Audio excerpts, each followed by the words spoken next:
Call the April 23rd City Council meeting to order. Deputy Chief Martin, would you give the invocation, please? Gracious God, Heavenly Father, we ask that you would look down upon us tonight and bless this group of people gathered to do work for the city of Carthage. I pray that you will direct our actions so that they align with your will. In Jesus' name I pray. Amen. Amen. Chief Hawkins, will you lead us in the pledge? Yes, Your Honor.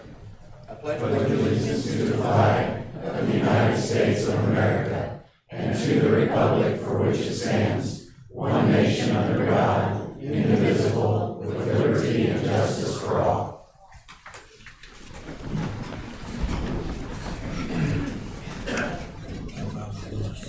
Clerk will call the roll. Taylor, Present. Peterson, Present. Lease, present. Heckmaster, Present. Edge, Present. Snow, Here. Barlow, Here. Cossey, Here. Schramm. Here. We'll move on to reading and consideration of minutes of the previous meeting. Mr. Snow. Your Honor, I move we accept the minutes as provided in our packet. Second. I have a motion and a second to accept the minutes. Any discussion? All in favor say aye. Aye. Opposed? Motion carries. Let's see. Being no presentations or proclamations, we'll move on to public comments. Anyone wishing to address the council, please step to the podium, state your name and address, and please keep your comments to 5 minutes or less, with the exception of the Humane Society right here. Yes, my name is Diane Hayes, and my address is 817 Euclid in Carthage. I'm here on behalf of the Carthage Humane Society and to talk to the need for more funding per month from the city. To begin with, in last spring, my fellow volunteers and I were continuing to celebrate the adoptions. I've been volunteering for the Humane Society for 8 years, since 2016, and the shelter has always had a financial need, but within the past year it has been enormous. Last spring, we were celebrating the adoptions of dogs, between 5 to 10 each week. But then suddenly in June, it came to an end. Just trickled down to between 0 to very few. So for a while we thought that, well, this is just odd, but maybe, it's just some abnormality that'll change, but it didn't. And as the adoptions grew fewer, the dogs that came into the shelter grew greater in number. Every day, almost every day of every week, the animal control officer would bring in not just one animal, but often 2 or 3, and maybe more. And these animals weren't always in the best of health. Many had been abused. A number came in pregnant. We had at least 3 or 4, at least, within this past few months that came in pregnant. One dog, Queen, delivered 15 puppies. She had to have an emergency C-section. Obviously, she was a dog that was dumped, that had not been spayed, and the person who dumped her did not want to take responsibility for his or her actions. So they left the dog to do the best it could, and it came into the shelter. There have been other pregnant females that have needed care, but that dog was rushed to the hospital for that emergency C-section, and the medical costs are tremendous for these animals. We have a dog, Lumi, a beautiful white husky, who, as it turned out, had cancer, found cancer in the leg. She had the leg amputated, she had the leg amputated, and She's doing great now, but the cost of that is tremendous. 2 years ago, there was a dog by the name of Thor. You may know this dog. He's been publicized a lot, but he came in. He was a bait dog, and he had been tied to the railroad tracks, left to die. But thank God he was rescued, and he's still at the shelter. He's still doing well. He's doing well. He's friendly. He loves people amazingly. So what I'm speaking to tonight is the need for an increase from the city for the monthly income that we receive. The Carthage Humane Society must have a steady income, not just, we do count on our volunteers, the people who make donations, and thank God for them, because they step up when fundraisers, Facebook fundraisers are on the Carthage Humane Society page, and they are on there often requesting money. So I can tell you that it is a very dire situation. It's not sustainable. I go to the board meetings, and I listen to our treasurer, Mark Johnson. He's an executive at SMB, and he lays it out. And he tells us every single month, this is not sustainable. It's a dire situation. So on that note, I'm going to hand this over to the director of the Carthage Humane Society, Nancy Corley. Will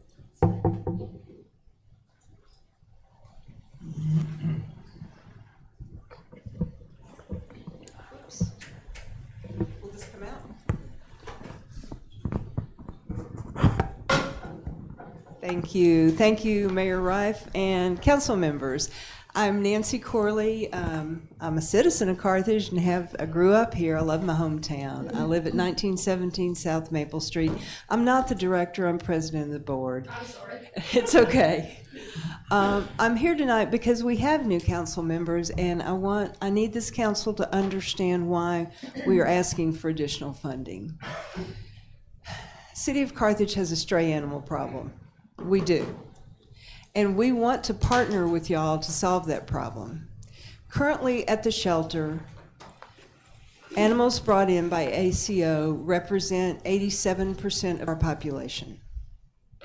It runs between 85 and 90%. You, City of Carthage, and we appreciate our working relationship, but the City of Carthage represents about 27% of our budget. You receive our budget numbers, our financials every month. If you look at them, you will see that there's no fluff. We run, as the phrase goes, lean and mean. Our biggest expense is payroll. On a good month, payroll runs us $29,000 to $30,000 a month. Puppy and kitten season, which we're now in, payroll is going to run us $34,000, $35,000, $36,000 a month. Expenses on top of that are utilities, spays and neuters. Department of Agriculture does not allow us to adopt out an animal until it's been spayed or neutered. Vaccines, preventive medicines, food, repairs. We're an old facility. Monthly, our costs are between $40,000 and $42,000 a month. That's a good month. Our reserves are dwindling. We have about enough reserves to last us maybe 4 to 6 months. And if we do not, and I want you to know we are aggressively fundraising. We are aggressively writing grants. But grants do not pay for operating expenses. They pay for special projects.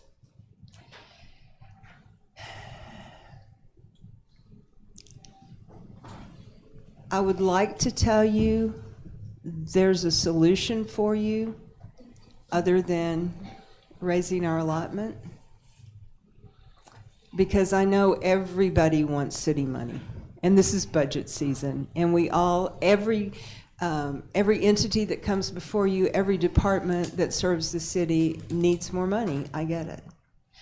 But for us, Minimum wage is $12.30 an hour, just like it is for everybody else.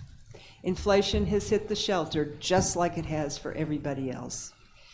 The higher our census, as it is during puppy and kitty season, the more employees we have to clean out and scoop kennels and keep the place clean enough to meet Department of Agriculture standards. The city of Joplin is not going to take animals from Carthage. They're the closest shelter. If the city wants to decide to run its own shelter, you're going to incur wages, benefits, insurance. It will be much more costly than increasing our allotment. If we don't receive additional funds, we will no longer continue to exist. It's not a threat, it's not bluffing, it's not brinksmanship, it's just simply a reality. We want to be there for the animals that we serve. Diane talked to you about Thor. We have lots of Thors out there. Thor was a bait dog. Do y'all know what a bait dog is? Yeah, for dog fights. He was a bait dog to teach aggressive dogs how to fight. He came to us with scars and tears all over him. He was left tied to the railroad tracks to die. We serve lots of Thors. We serve lots of queens. We serve lots of dogs and cats that are abandoned, left to starve, lost, or abused. We want to continue to do that. We want to provide them with the best shelter life possible. We want to give them vaccines, preventive medicine. They have to be spayed and neutered. They have to be fed. They have to be cared for and exercised. We want to continue to do that. We want to help you solve the stray animal problem that Carthage has. But in order for that to happen, we have to have more funding. 6 weeks from now, 7 weeks from now, y'all will consider the budget for next year. Am I right about that? Early June? Yeah. I hope you remember what you've heard tonight when you consider the new budget. Or we won't be here next year to ask you for more money. Thank you for your time. Thank you for your attention. And I know there is a lot that this council is dealing with right now, but there are very practical issues before you that affect the quality of life for the citizens of Carthage, and this is one of them. Chief Hawkins will tell you when we had to shut down one of our annexes, we couldn't take in more animals for a while, the number of complaints and phone calls he got. It's not going to be pretty if you don't have a shelter. So I hope you can somehow find the funds and help us continue to exist. Thank you for your time. Thanks, Nancy.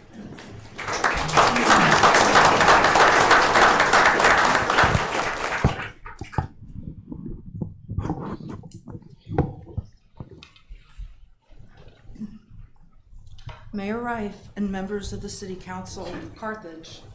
My given name is Kathleen McCaffrey, a native New Yorker, and for the past 3+ decades called Atlanta, Georgia, my home, and Delta Airlines the best company to work for and ultimately retire from. I worked in sales and marketing for Delta since I was a young college student over 40 years ago. I think I was 2, maybe, I don't know. Anyway, they told me I was in college. I also have ties to the film and television industry, and for the past 2 decades, I am new here to Missouri, working on an exciting film and television project. As many of you are aware of the recently passed SHOMO Act, where Missouri has joined a number of other states with tax incentives for production of movies and television shows to be filmed here, and also extra tax incentives for post-production. There's so much I can talk about and prepare you for in this subject, but that's not why I'm addressing the city of Carthage City Council today. If any of you have ever seen the movie Joe Dirt, played by David Spade, and he talks about his Silvertown. It's the perfect place to live. Shortly after I arrived here last year, I coined Carthage my Silvertown. The first thing that caught my eye was a Leggett and Platt sign. I blurted out, "Wow, that's the name of the remote on my bed." And by the way, the best bed on the planet. I bought my bed in Atlanta. For some reason, had always thought that Leggett and Platt was European, that the name was European. And I saw the sign here, so that was pretty exciting. And just to note, the first night I slept in my adjustable bed with all the bells and whistles. I believe someone here had something to do with that adjustable bed also, I hear. So, and I got to meet them. It was like, meeting Bruce Willis or something. Actually, I've met Bruce a long time ago, but anyway, he's very nice. But anyway, so I didn't get out of the bed till 3 o'clock the next afternoon. And Carthage is the closest to a perfect place, Silvertown, that I could ever wish for. I grew up in Brooklyn, New York. I thought that was pretty, there's a book like When Brooklyn Was the World. I think that was in the 50s or somewhere, a little before when I was born. Anyway, I'd like to say if I were queen of a country or a billionaire, I would take my Leggett and Platt adjustable piece of heaven bed with me on my private plane, hint Taylor Swift, whoever's watching, and so I would never miss a night's sleep on it. Anyway, back on the ground. I was also amazed by your spectacular courthouse, perfectly preserved as it is brand new. I thought it was brand new, absolutely gorgeous. And with the most beautiful Carthage stone as an architectural masterpiece. Also, I can't help but notice the exquisitely appointed grand homes historic along the most apropos name, Grand Avenue. And then, in all my excitement of my new best kept secret town, a couple of months ago, I was gung-ho to attend a city council meeting. I felt as though my heart had fallen out of my chest onto this floor. As the pain and strife within this community and council enveloped this room, while I'm still trying to find words to describe it. Since then, I have attended a few meetings when I'm in town and almost couldn't bear to attend another one. But I'm here tonight because I care about both sides, and I do so from an objective perspective. Since I'm new here, I pray for this great city to resolve its differences with good resolution,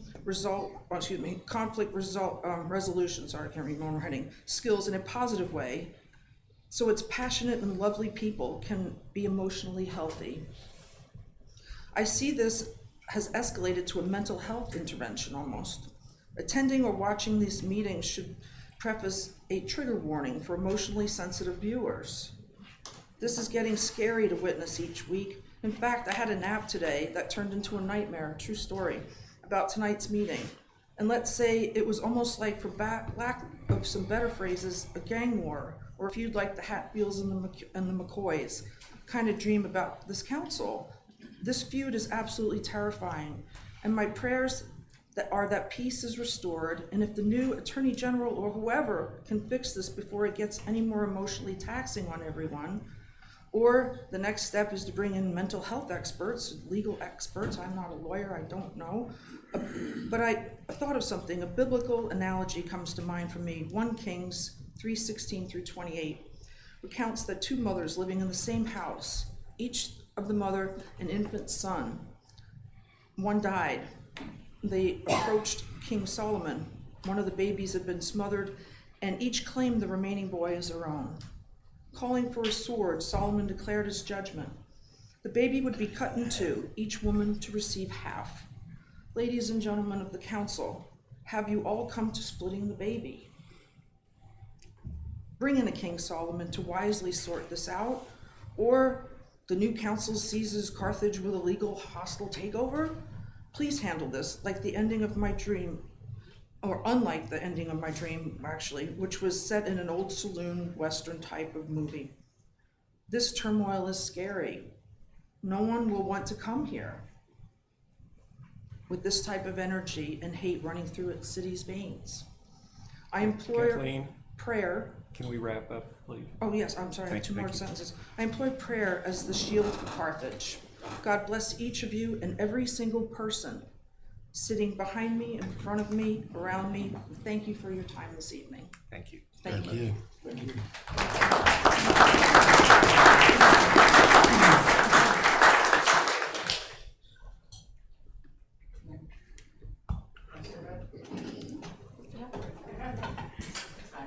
I came a while back about a plant called hemlock. Water What's your hemlock. name? Oh, I'm sorry, Tammy Hole.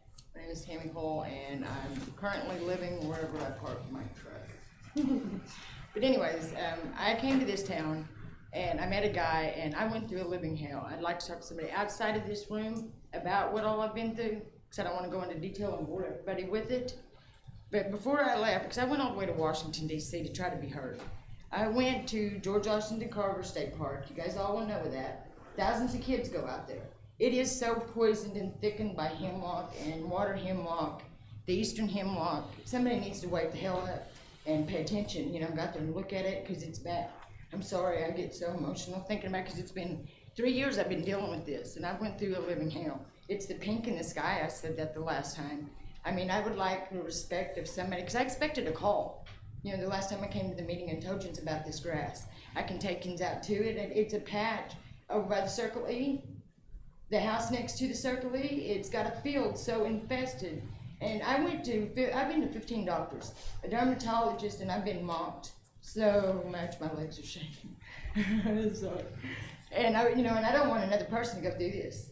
I believe in, you know, if you see something, I believe in telling people and making awareness, and it's ignorance to ignore it when you hear it. Because anybody in here can Google, my leg is going 900 to nothing shaking. Lord. But you can Google it, and it causes distortion of the body. It causes madness. There's another one called snakeroot grass, and it is so bad, it causes sciatic nerve, it causes, you know, twitches, it causes all different kinds of things. This plant is cancers. I've got so much proof, but in the last 3 years I've been begging somebody to hear me out. No one saw my pictures. No one has listened to me really, and it has been a very lonely place to be. But in the top above his head it says, "In God we trust." We all need to read that, because this is God's plan.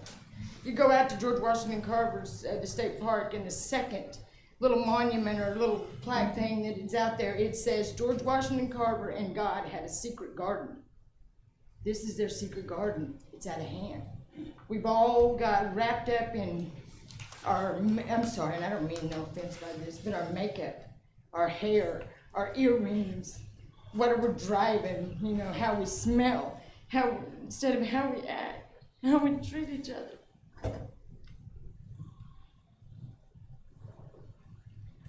I'm shaking so bad. But the last time I came, I expected a phone call. I felt so stupid. I came in here with my big ass poster board with pictures, because I figured if I'd done it in black and white and pointed it out to people, they might hear me out. But I'm very disturbed and no phone calls. You know, and I called, and I even called the city hall and stuff and asked, you know, to talk to somebody, because this is very important. God has showed things to a lot of different people that didn't look like they were much. You know, and I very highly doubt Jesus had a comb, you know? So we need to quit being a little less judgy. And the Jasper County Sheriff's Department, somebody needs to get a hold of me for what's going on there. I have been bullied, big time. I've got more proof than a person could need. And I've had it. I'm tired. I'm so sorry I keep staring at you guys, but you guys got sincere faces. Is that your mother? Is it my second? Yes. You look just like her. Hey, Tammy. But you know, I mean, and this is bad. The snakeroot grass, it is so bad. It is, you know, they say that scientists are trying to figure out, and I said this last one, I hate a repeater. But they said they're trying to figure out why the moon is going to be blood red. I can show you on it. I caught it on camera, and the conservation department outside, I'm watching the time. No, I was just gonna ask I'm you, just joking. before you leave, My leg is shaking so bad. before you leave, I just want you to leave me your phone number, so I. Okay. Of course. Oh, but I caught it on camera, and the conservation department outside, Children, I guess, I went in there, cause I went to USDA, I've been to the health department, I went to Kansas City, I've been to Oklahoma City, I just now got back from Washington DC. And I felt like it was a flop, but it wasn't, cause in my rearview mirror when I left, that place is covered with sycamore trees. And if you do a little research on sycamore trees, it says the way Indians used to say, the sycamore trees are a tree of life. They cause so many insects, it's so bad. And what is, tree life. I won't take no more of your time, but I'll leave you my number. Okay, thank you. Really would. Uh, I am shaking. There- right over- so bad. right I over did this there. last time. I didn't expect Jason to. will write it down for you. My bad. Give you something to write with anyway.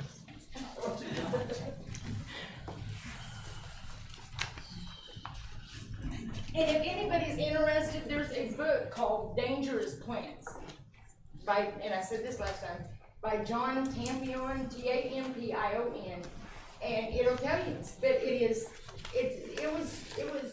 made, they made that book a long time ago. So there's, what I caught is new information that is so big and way above me. I do not take any credit for this, by the way, people. God, and I've always said I was God's favorite, but I'm old enough to believe it. And I believe I got somewhere tonight. But you know what? It's been like pulling teeth I don't have, to try to get through to somebody because I've confirmed. And if you go out to George Washington Carver State Park, just look, and it doesn't take a real bright person to sit, because maybe it is. I am smart. I'm talking now. I'm sorry. I am so sorry about me. 417-392-7741. I will I call, appreciate it, guys. I'm so sorry about that last one. I'll call you sometime Thursday. All right, thank you. Okay? Thank you.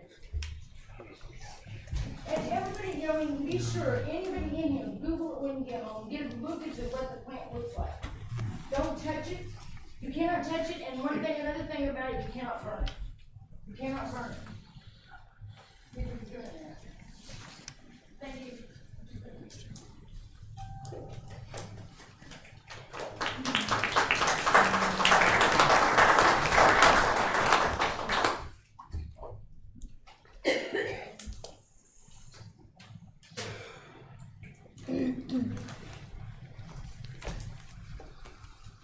My name is Karen Trotter. I live at 615 Euclid, and we have a variety of speakers this evening.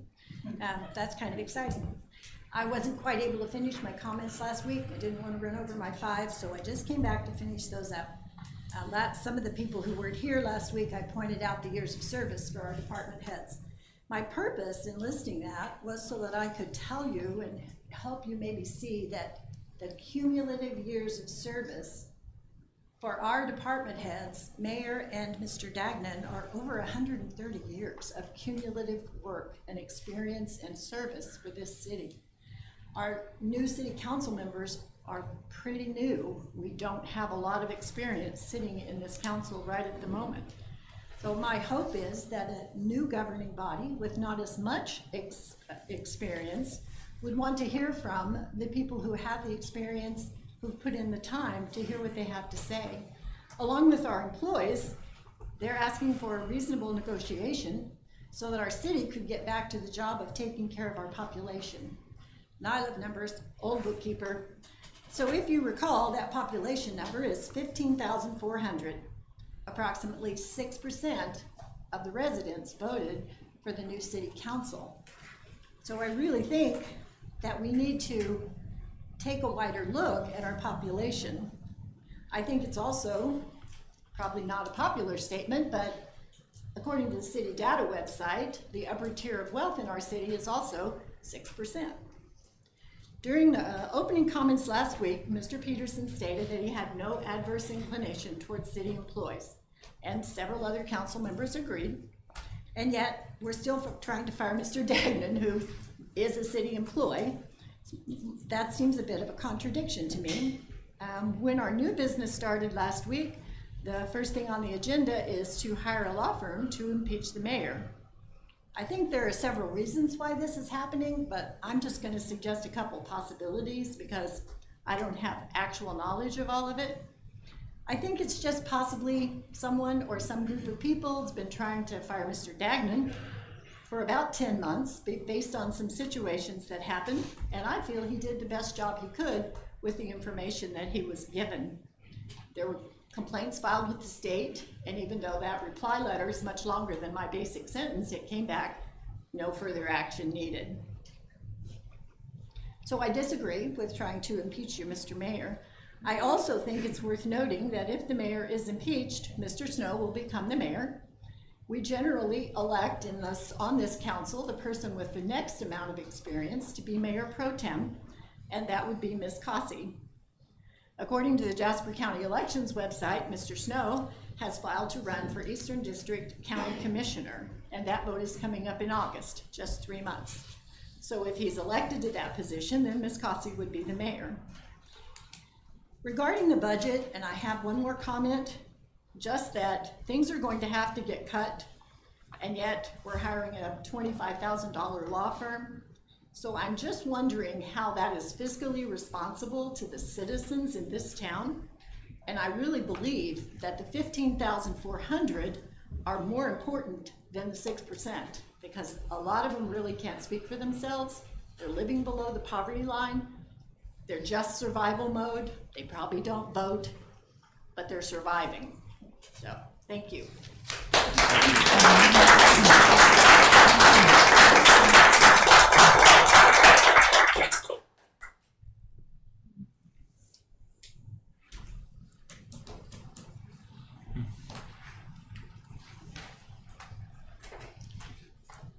Mr. Mayor, I'm Ron Wells, live at 2026 South Maple, Carthage, Missouri. Been a resident of Carthage for over, well, since 1968 in town. I've lived around Carthage my whole life, or at least ever since I was about 2 or 3 years old. 3 weeks ago, or 3 council meetings ago, I come in and I welcomed the new council and told them what I expected as a citizen of Carthage, to represent the citizens. Mayor, you represent the citizens of total. You were elected by the citizens of Carthage at this point. Each one of you individual council members were elected by your wards, representing the people in your area. There was a turnover in the council. There must be a reason for that. The only thing I want to remind you of is that each one of you are responsible, not to all the employees of Carthage, but to the citizens and to the ward that you were elected to. That's who you ultimately owe your responsibility to. Yes, you have to work collectively together as the governing body for the city of Carthage. But don't allow yourself to be intimidated one way or the other. Reach out to the people in your ward. I encourage the people in your wards to reach out to each one of you council members. If you're not getting input, you don't know what they want. It's important that we get this governing body on the right track. And I pray each and every night that we can do that. Because the last few meetings I've been watching online or even here in person, I have been very concerned, and I will continue to come and watch and see what's happening. And I've told my council members that I hold them to a standard, and they know that I'll do that. I served 3 terms on this council. I enjoyed it while I was here, but I guarantee you, we had some hard times just like you all are having now. So let's try and get through this, get the work done, and move on. But remember, you owe your election to your individual wards, and to the citizens of Carthage and the mayor, you owe it as a total election by the city, and to the citizens of this Carthage. The one thing I'd like to correct is I don't think that this town is 15,000. I think it needs to have a new census because it is way over that. That 15,000 has been out there for the last 20 years since I got out of the military, after serving in the military for 20 years, which I was elected by all you citizens to go with a draft. But I spent my time, and I did it. I served on the city council. I served with the Jasper County Sheriff's Department. I served at the post office, and I owned a business myself here in this town. I love this town. And like someone else said, this town is beautiful to certain people in a certain way. But let's get together, get things done, and get your budget taken care of. But remember who elected you and who you represent. Thank you, Mr. Mayor. Thank you, Ron.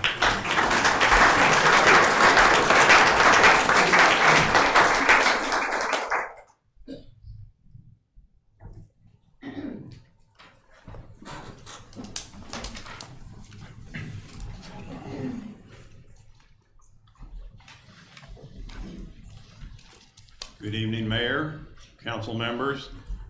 I'm Bill Putnam. I live at 624 Bel Air, and I'm speaking as a private citizen tonight. As the long-awaited letter from the state auditor's office finally arrived last week, and since I was one of the 3 citizens who filed a complaint, and as Mr. Dally was quick to point out the comments favorable to the city, I thought I should point out a few of the other comments as well. The main concern that I had was that the mayor played fast and loose with the city charter and the hiring of Mr. Dagna. And as a consequence, the citizens were kept in the dark through most of the process. I stated in my complaint, and the auditor's summary does affirm that, quote, no committee was created for the purpose of appointing a city administrator as required, unquote.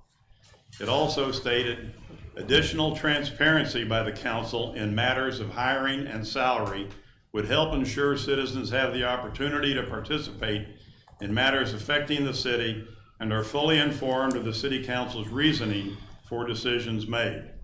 This affirms the major reason for my complaint.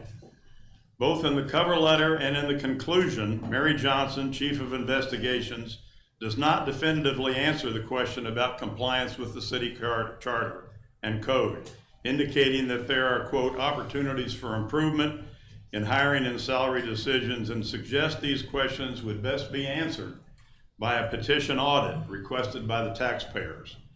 One of the main points in my complaint was that the mayor violated Charter Section 4.12, which states, quote, the mayor shall be active and vigilant in enforcing all laws and ordinances for the government of the city, unquote. Johnson's letter states, quote, in the future we encourage city officials to ensure they follow the city charter, city code, and all applicable rules and regulations for personnel matters.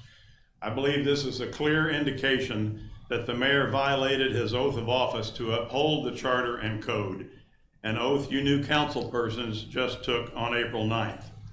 Now, regarding an initiative petition suggested by the auditor, as I understand it, the bar is quite low as it requires only about 400 signatures of registered voters to get it started. This is very tempting, as an audit would include review of more recent items, such as the mayor's apparent illegal offering of a 10-year contract to Mr. Dagna.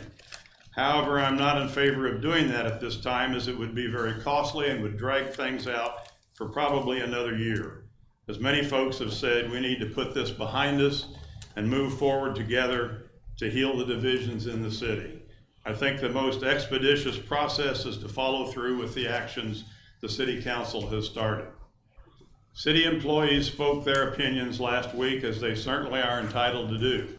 However, Carthage City Charter, our constitution as it were, expressly states that the city administrator is, quote, appointed by the majority vote of the council with the approval of the mayor, unquote. also stating that the appointment is, quote, for an indefinite term, unquote, and that the CA shall continue to serve as long as his performance meets with the approval of the mayor and a majority of the members of the council. This is a clear indication that the CA is a non-elected, at-will employee and may be dismissed when either the mayor or a majority of the council wants to make a change. As has already been said, the voters have spoken, with 77% of them voting for someone other than incumbents on April the 2nd. This is a loud and clear indication that change is desired.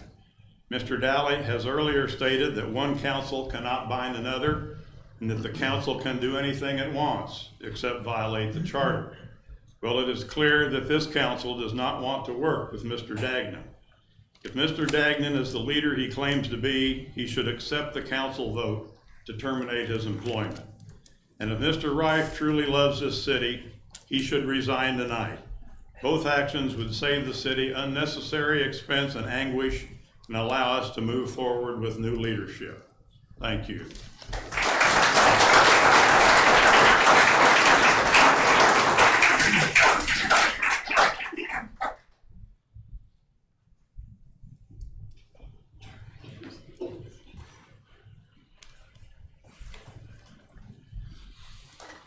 All right, we will move on. Before we move on to reports of standing committees, I just want to make a real brief statement. You've heard several people talking tonight, and the council and I have all been elected to serve the city.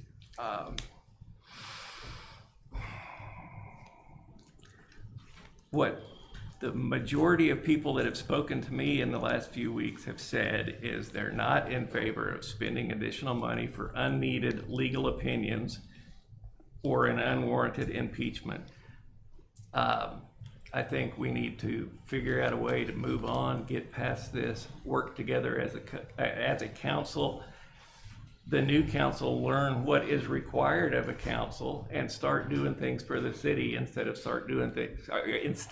continuing to do things for our own personal agendas. Let's do what we were elected to do and get going. We'll move on to reported standing committees. Budget, Ways and Means, Chairman Snow. Budget Ways and Means Committee met tonight at 6 p.m. here in council chambers. We have one item on the agenda tonight. It is Resolution 2040, which is a budget adjustment for the retaining a contract for services from Paul Martin Law Firm. Also, yesterday, myself, Mayor, Mr. Dagnan, Ms. Cox, met with department heads and reviewed our departmental budgets, capital budgets mainly for next year. And it seems like we will have to cut some things from that budget because there's not enough capital improvement funds or money in the general fund to fund all the projects that are being proposed. Our next meeting will be May 13th here in council chambers. Thank you, Your Honor. Thank you. Committee on Insurance, Audit and Claims, Chairperson Cossey. Yes, thank you. So please bear with me as I am a brand new chair. And so I'm also going to call on Miranda to verify this figure. We approved all of the claims with the exception of one that we sent back for clarification. The one that we sent back for clarification was an engineering bill that just said miscellaneous engineering services. It was in a fairly large amount, $4,317.50. So that was the only one that we did not approve. We approved all of the other claims. And Miranda, the figure I have is $2,728,370.75. Is that what you have as well? And so we voted to approve those claims. Under new business, we had two items. One was to consider and discuss the Code of Ethics policy change. We felt that we needed more time to go through that much more thoroughly as a committee, and so we tabled that for later discussion. Also, we had an item on our agenda for a media policy change.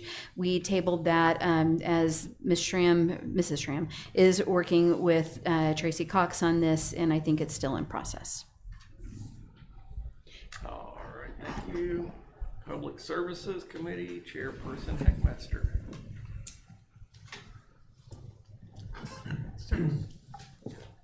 Services or safety? Dustin's Public Services. I think safety is first. Safety, all right. All right, Public Safety, sorry, I read the wrong line. Chairperson Heckmeister. Your Honor, the Public Safety Committee met 5:30 p.m. April 15th, 2024, here in Council Chambers. The first item under new business was presented by Chelsea Trolley. Chelsea wears many hats for our council. She's a hard worker and a go-getter. One of her hats is that she's president of the Little League. As of April 15th, 155 youth were signed up to play Little League. To open the season at Fair Acres Ball Fields with a bang, during the open ceremony and while the national anthem plays, Chelsea proposed igniting non-commercial fireworks. There will be 9 shots, mortar dimensions not exceeding 3 inches. To allow for weather issues, Chelsea and the Public Safety Committee proposed scheduling the opening ceremony, including the fireworks, beginning at 5:45 p.m. from April 29th to May 3rd. The final date will be selected by the fire chief. The addition of the fireworks will make it a lot of fun for all those Little Leaguers. At this time, I move that we approve Carthage Little League's opening session, which will begin with non-commercial fireworks to be deployed at 5:30 p.m. and at the discretion of Fire Chief Huntley during the period from April 29th through May 3rd. Second. All right, I've got a motion and a second to approve the opening ceremonies of the Little League season, and you said it was on April 29th at 5:30? It's a period of time dependent upon weather, from a period of April 29th through May 3rd. April 29th through May 3rd, beginning at 5:30. All right. Any discussion? All in favor say aye. Aye. Opposed? Motion carries. Also, the Public Safety Committee reviewed a donation to the Carthage Fire Department. This is for SCBA bottles. The department usually purchases up to 5 per year. If these were purchased as new, they would cost $1,300 each. Carthage R9 has offered for donation to the Carthage Fire Department these for 4 bottles, and they've been tested and will be able to use the 4 through 2028. They do have a shelf life. The donation is listed as Resolution 2039 on tonight's agenda. The next meeting of the Public Safety Committee is scheduled to begin at 5:30 p.m. Monday, May 20th, here in City Hall Council Chambers. All right, thank you. Now, Public Services Committee, Chairman Edge. We met in council chambers on April 16th at 5:30 p.m. We had several items to discuss. The first was Schreiber's Park Day. We heard from Jason Clark. The event is centered around diversity, equity, and inclusion, designed to promote inclusivity. This is scheduled for June 1st in Central Park, starting at 5 p.m. This will include speakers and live family-friendly music, along with potential Carthage licensed food trucks. Insurance will be needed to be updated to include Carthage Parks. Abby, did I miss anything on that? Sounds good. Okay, perfect, thank you. So at this time, I would like to motion for Schreiber's to utilize Central Park on June 1st, starting at 3 p.m. for setup until 10 p.m. I second. We have a motion and a second to allow Schreiber's to use Central Park on June 1st between the hours, or setup beginning at 3 p.m. and through the hours of 10 p.m. for their, what was it, the DEI? Schreiber's Park Day. Park Day. All right. Any discussion? All in favor say aye. Aye. Opposed? Motion carried. Next up, we discussed Sudstock event for August 24th in Municipal Park. We heard from John Henderson, who represented the Alliance of Southwest Missouri. The event is coordinated with Carthage Care and Community Coalition and the Alliance of Southwest Missouri, promoting drug prevention. And the event will start at 12 p.m. and run until 3 p.m. At this point in time, I would like to motion for the Sudstock event to utilize Municipal Park as outlined, starting at 9 a.m. for setup until 3 p.m. in Municipal Park. And what was the date on that? That is August 24th.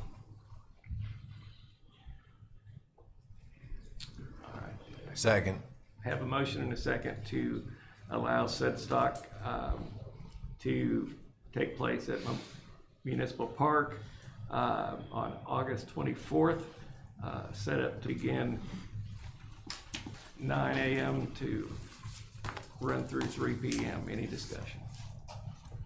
All in favor say aye. Aye. Opposed? Motion carries. Next, we discussed Great Americans Day. This is the 22nd year for this event. We heard from Debbie Herbst. The event will include 8 volunteers, actors and actresses portraying historical American figures who embody virtues such as courage, humility, perseverance, and are examples for students. The event will take place in Central Park beginning at 8:45 a.m. on May 14th. At this time, I would like to make a motion to grant Great Americans Day use of Central Park on May 14th, starting at 7:45 a.m. For setup and concluding at 2 p.m. Second. Have a motion and a second to allow Great American Days to once again take place in Central Park, May 14th, set up to begin at 7:45 a.m. and run through 2 p.m. Any discussion? All in favor say aye. Aye. Opposed? Motion carries. Next up, we heard from Tricia Mixon. She discussed the Fair Acres Family YMCA Keller Fun Run scheduled for November 9th at Kellogg Lake City Park. This is a partnership with Feeding Inc. It's a 501c nonprofit service. Runners will circle the lake with multiple stations where safe biodegradable Keller powder, it's actually designated for this purpose, will be sprinkled on runners as they pass. Setup will begin at 7 a.m. with registration starting at 8 a.m. and the race starting at 9 a.m. At this point in time, I'd like to make a motion to grant use of Kellogg Lake City Park on November 9th, starting at 7 a.m., concluding at 12 p.m. Second. Have a motion and a second to allow the YMCA to do their 5K run on November the 9th at Kellogg Lake. The beginning set up at 7 a.m. should be finished by 12 p.m. Any discussion? It is they actually corrected us. It is not a 5K, it is a fun run. Fun run? All right, fun run. All right, any discussion? All in favor say aye. Aye. Opposed? Motion carried. Next up, we heard from Barbara Wright. She discussed the Kraken Fair Acres YMCA summer swim team event scheduled for June 15th and 16th. The request is the swim team would like to utilize Carthage licensed food trucks as concession stands during the event.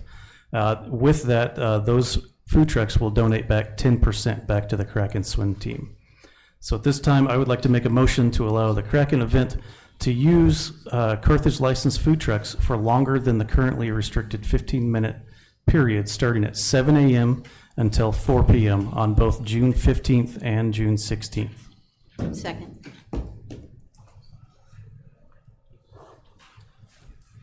All right, I've got a motion and a second to allow food trucks to remain at the event. This is at Municipal Pool? Yes. Okay. On June the 15th and 16th from 7 a.m. to 4 p.m. Is that correct? Yes. Any discussion? All in favor say aye. Aye. Opposed? Motion carries. Next up, Ms. Allmendinger discussed the agreement with Lime for the upcoming season, which typically runs from April to November. The agreement would be for a mix of 75 electric scooters and electric bikes. The bikes will be geofenced according to the packet for that meeting, and the previous revenue from this venture was roughly $6,500 in years past. This will actually be Council Bill 2423 on the agenda this evening. All right. Another item that does not require any further action for the council was a discussion about an MOU easement with Carthage Eye Center. This would eliminate any questions in the future around the property located at 130 East 4th Street. The next item, Ms. Allmendinger discussed a proposed change for the tree board. This change would expand the territory for someone to serve on this board, as they are having trouble finding an appropriate member to serve. This item was actually tabled until our next meeting, awaiting further clarification on the request. Another item, Ms. Allmendinger discussed the limb and tree cleanup after our storms on April 1st. It was decided that the city will offer the collected wood for free, which can be picked up at the recycling center. A notification will be communicated to the public when that is ready. And go ahead. Well, not at the recycling center, at the Parks office, but we'll okay. Stay tuned to Facebook for more information. And finally, we heard staff reports, and golf course revenue and rounds continued to trend up, keeping up with the industry average. Our next meeting is scheduled for May 21st at 5:30 here in council chambers. All right, thank you. Public Works Committee Chairman Taylor. Well, being as I just found out I'm the new chairman, and I wasn't at the last meeting, our next meeting will be the first Tuesday of May. All right, thank you. Sorry. Oh, well, all righty, we'll move on to report of special committees and board liaisons.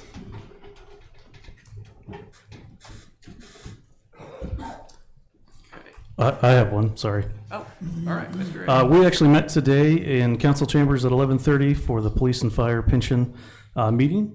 We had 4 items on the agenda. The first, we heard the quarterly report from Daniel Hepp with UMB. Returns for Q1 are at 5.74%. The next item, we discussed around a statement of work for CBiz for an option for an early buyout for those who have vested at 5 years but not reached the full vesting period of 10 years. This brings the plan up to similar as the state Missouri loggers retirement. Third, there was an approval to hire Miles CPA out of Springfield for an audit, which will start in May and end no later than September 30th. And the fourth and final item, we received training on the current states of rates and the market. Finally, though, on that, Darren Collier, this was his final meeting on the board. He will be stepping away after his appointment ends on July 1st. And he has been involved for over 20 years at this point. Our next meeting is scheduled for July 23rd at 11:30 here in council chambers. All right, thank you. Mayor's report, still budget. As it's been reported previously, we met yesterday and talked to all the department heads, got through everything. It was amazingly smooth. All the department heads were well prepared, and it went well. So I think we're on track with the budget, and we will continue from there. We'll move on to reporter remarks, council members. Mr. Taylor, anything? I have nothing tonight, Your Honor. Mr. Peterson? Yes, thank you, Your Honor. I'll be very brief here. I just wanted to note that between the last meeting and this meeting, I've received a ton of correspondence from citizens and constituents, and I really appreciate that. So I thought it beneficial because in some of the correspondence I received, some people wanted a report tonight of what I have heard. So therefore I logged this. Again, this is between last council meeting and 5 o'clock today. I noted the date the person contacted me, the method in which they contacted me, the ward they live in, and whether they're a registered voter or not. So, and obviously this all surrounds current council actions. So in support of the current council, I had 3 Ward 1 residents, 19 Carthage citizens in other wards, and 10 people either outside city limits or non-registered voters, for a total of 32 individuals. Not supporting council actions, Ward 1 residents were 1, Carthage citizens in other wards were 8, and outside city limits or non-voters were 1. So it's 32 and 10 total, and that's specifically just what I received. I shared this with Mr. Taylor, and I advised him of that prior to the meeting. But I just wanted to, as many people said, they wanted a report when they spoke to me, so I felt inclined to share that this evening. Nothing more. Alrighty, thank you. Ms. Lees. Just wanted to say thanks for everyone for reaching out to me on both sides. I've had nothing with the comments that I've had, nothing but kindness from both sides, saying please keep asking questions, please keep doing what you guys are doing, talk about it, figure it out. And I would say on mine, I don't have the exact numbers, but it was about even on both directions.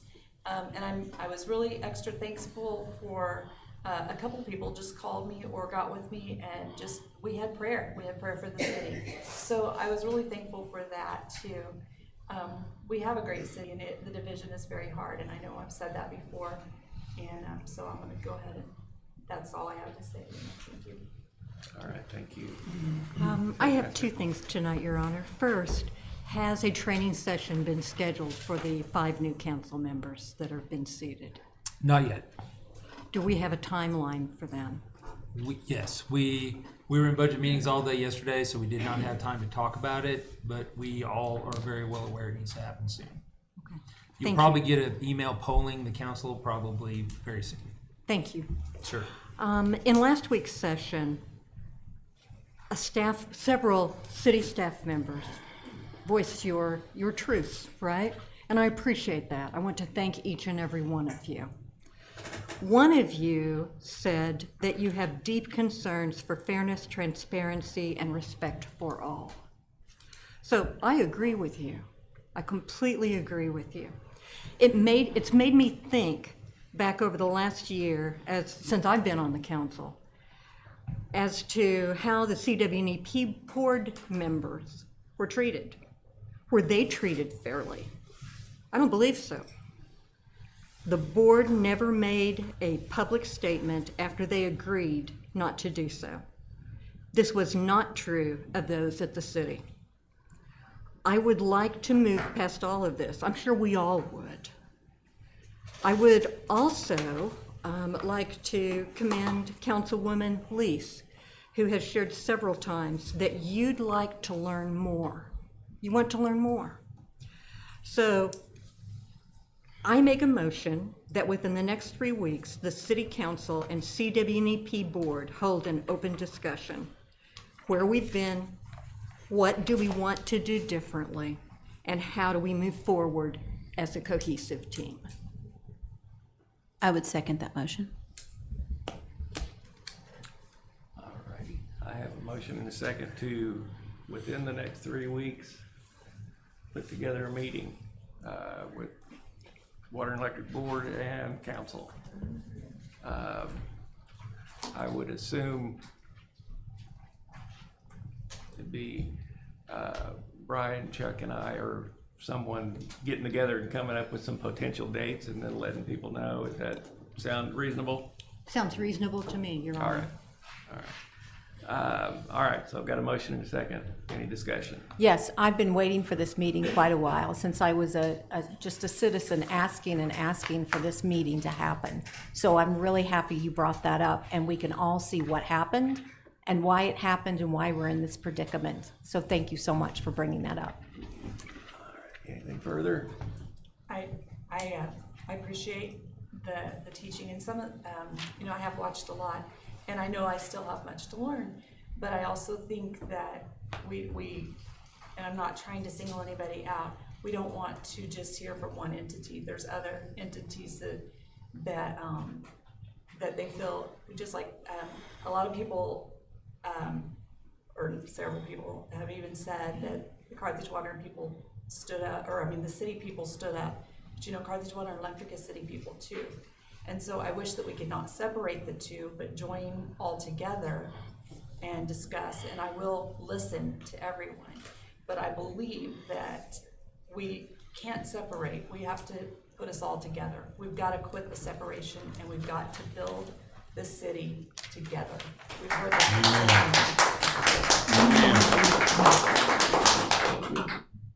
All right, anything further? All in favor, say aye. Aye. Opposed? Motion carries.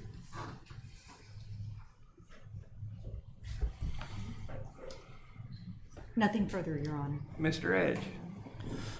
Just one thing to mention, like Mr. Peterson, I did have several correspondence since our previous council meeting. Just to summarize those numbers, I had 12 reach out that were not in support of current agenda or items, and one of those actually being within Ward 3. And the support for the current items that are in motion was 40, with 9 of those being in Ward 3. Nothing further tonight, Your Honor. All right, thank you. Mr. Snow?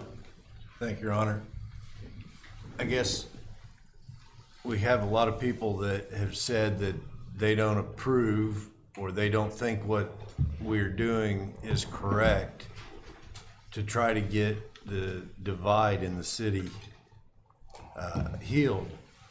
So I'll ask you again tonight, Mayor, what is your plan to try to get the divide in the city healed?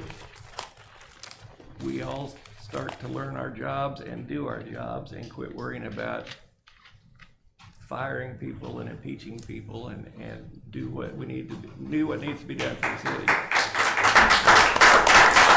That's right. We've got a team here that works well together. You heard from the city staff last week. They all we work well together. We get things done. It works like a well-oiled machine, and to throw a wrench in that is ridiculous. Well, Your Honor, I totally agree that I believe the city staff works very well, but I would disagree that by saying we just move forward does not answer the question that a majority of the people who've been attending these meetings over this past year want. So that's my only comment. Thank you. All righty. Mr. Barlow. Again, as they mentioned, in light of the interest in the numbers, not something I necessarily plan on doing every time, but and I want to echo also, had a lovely experience with prayer over the phone. Appreciate that, and welcome that from anyone and everyone. The total numbers, I tried to include calls, text, emails, snail mail, catching me at Walmart. Tried to include everything. I ended up with a total of 47 different types of correspondence. One of those was neutral, just encouraging us to be as careful as possible. But it was essentially 2 to 1, 15 not wanting to go in the direction things are, 31, a little bit over 2 to 1, 31 wanting to.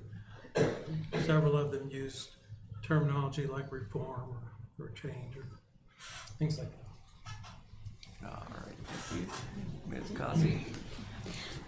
Yes, thank you, Your Honor. So a couple of things. One of the things I was looking at when I was looking through the ordinances, under reports and remarks of council members, it says that we are limited to no more than 2 minutes. I looked at ordinance 2-34, section D, that deals with this. There is no time limit. However, there is a time limit specifically stated for public comments, which would imply that we do intend to limit that. Can you or Mr. Dowley, since he's our city attorney, tell us where we're limited to 2 minutes? Has that been passed somewhere? I'll have to look it up. Yeah, I don't remember. We'll have to get to see what we got. So along those lines, while he's looking that up, I would like to make a motion that comments not be limited to 2 minutes this evening. I second that. Have a motion and a second to remove the limits on time for reports and remarks of council members. Any discussion? And that's for just this evening? Yes, because if they're not able to find it in the ordinances, then it's removed permanently anyway. Any further? All in favor say aye. Aye. Opposed? Motion carries. Okay. Next, I was actually hoping that Mr. Daly or yourself, Mayor, either one, could explain to me, in the last council meeting, we were caught a little bit unprepared with the procedure. We had asked for, in a prior meeting, we had asked for the signing of a contract with the law firm to begin the impeachment, and we were told, when we actually came to do that at the meeting that we said we were going to do it at, we said, well, we don't have a budget resolution, and there's not been a council bill passed, et cetera, et cetera. So I was hoping that Mr. Daly, as the city attorney, could explain to me the proper procedure for that. I think what we actually looked at were the minutes and shown that it wasn't set for that meeting to approve that contract. But I mean, it's an ordinance to approve a contract, and you have to have budgeted money to pay that contract, which is what we're at tonight. We've got an ordinance done. I believe that I drafted the ordinance that you guys requested, and I believe there was a resolution to put that there would be money adjusted for that. And then when we do a council bill or council budget adjustment by council bill, that will be included in it. Okay, and so just so I understand, when we're approving something like using a city attorney, that's something that needs to be approved in advance before we use them, and we need to budget for those attorneys, is that right? If we're signing a contract, there needs to be a contract signed. It just depends what budget it's coming out of. And I don't know what budgets the council were planning on using for those items, and I don't normally handle what items, which areas budgets they come out of, and that's why when we emailed between you and I included Mr. Snow as the budget chair to figure out where they wanted to allocate the money for that portion. Well, and the reason I'm wondering is because back on August 29th, the mayor made a motion that we approve the Lauber Law Firm as special counsel. There was no budget, any kind of a budget resolution made in advance to pay for them. The city used them without approval of the council on each and everything. They just used them at will. And thereafter, a budget amendment was made every single time. There was no resolution for this. So I'm just wondering how that is consistent with this. I believe he made a motion to pay them out of, I don't remember what it was out of, but I think it was made at that time to where it was to be paid out of, and it was approved by the council. Let's see. So the minutes say, Mayor Reif asked for a motion to contract with the Lauber Law Firm for representation as special counsel for general municipal matters. I do not see anything that says about where they were to be paid out of. And there was, as far as I know, there was no resolution. This was just a motion by the mayor. So I'm wondering, why are we so inconsistent in our policies? I don't know. You guys voted on it. I can't tell you that. Okay, so basically what you're saying is sometimes it's fine if it's the idea of the mayor, but it's not fine when it's the new council. I believe there was a contract presented. I believe the mayor also has different authority under the executive side to issue contracts if it's in his budgeted. I don't know what budget line it was paid out of and where it was, if he had any money budgeted for that he could use for that purpose. Well, that's interesting. I reviewed the budget, so I can't tell you that in that sense of where that came out of. I don't normally handle where those line items are. Well, it's interesting because nobody else knows where it was budgeted from either, based on the minutes. It was always an amendment after the fact to pay for things that City Hall was doing. I was just wondering if you could maybe explain that inconsistency to me. Well, this is the first time that question was raised, so I'll look that up also with the. All right. Well, I appreciate that. Section. Also, I would like to make a motion that we have a special meeting on Monday, April 29th at 6:30 p.m. at the Carthage Water and Electric Community Room for the purpose of discussing council bills, which will be listed in motions following this one. And that that all of those motions will first be presented on April 29th to the full council without going through committee. Because the items that I'm going to be motioning for, I feel, are very crucial to, and they have some expediency to them. I second that. I have a question. Yes. To have a special meeting, don't we need to state the purpose of the special meeting, or to be able to have a reason to call that emergency? Yeah, the purpose is to discuss the items that are coming up in the motion, or in the motions that will follow. There are a number of council bills that will need to be considered, I believe. So it's for the purpose of considering certain council bills that are coming up. Have the council bills been presented yet? Have they been vetted? Have they been run through legal? So no, but they will. Oh, actually, you know what? I forgot to read part of my motion. I apologize. Let me continue my motion, I suppose. So for each item requiring a council bill will be created and information will be provided to the city clerk no later than 12 p.m. on Friday, April 26th, to be forwarded then to the mayor, city attorney, and acting city administrator. Since Mr. Dowley said it takes about 30 minutes for that to go through the process, that should be ready in plenty of time to get on the agenda. 30 minutes? That's what I believe you said in the prior meeting. For to approve a contract, I don't know what council, I mean, it just depends what the council is doing. I mean, Right. Well, if it helps, I'll have the council bill and any resolution already pre-written, as well as any ordinance adjustment. So all you have to do is to review the language. And if it helps, we can have it, if we're planning to have the special meeting on Monday, we could have it no later than Thursday at that would noon. be better, because I mean, Miranda's got to have the agenda out by 5 o'clock on Friday, and so it'd be nice to have a little time to get that together. Okay, that's fine, on Thursday then.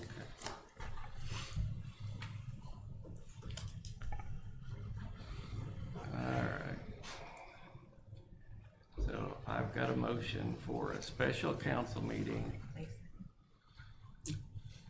on, what was that, the 29th? Monday, April 29th at 6:30 p.m. at the Carthage Water and Electric Community Room. And Miranda, I really did bring, and I've already got a printed out copy for you.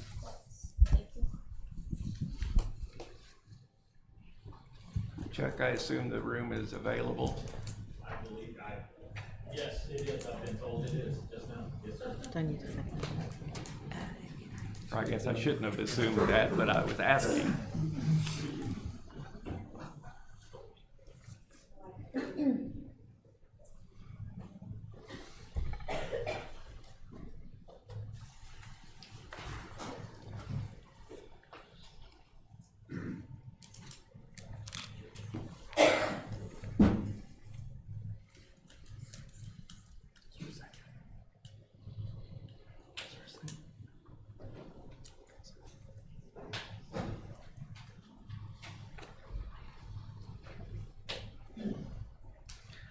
All right, we said by noon on Thursday? Uh-huh. All right, so I've got a motion to special council meeting 6:30 on the 29th at the CWNEP Community Room. All pertinent council bills need to be presented to City Hall by noon on Thursday afternoon. And what's the date on Thursday? 25th. Thursday, okay, the 25th.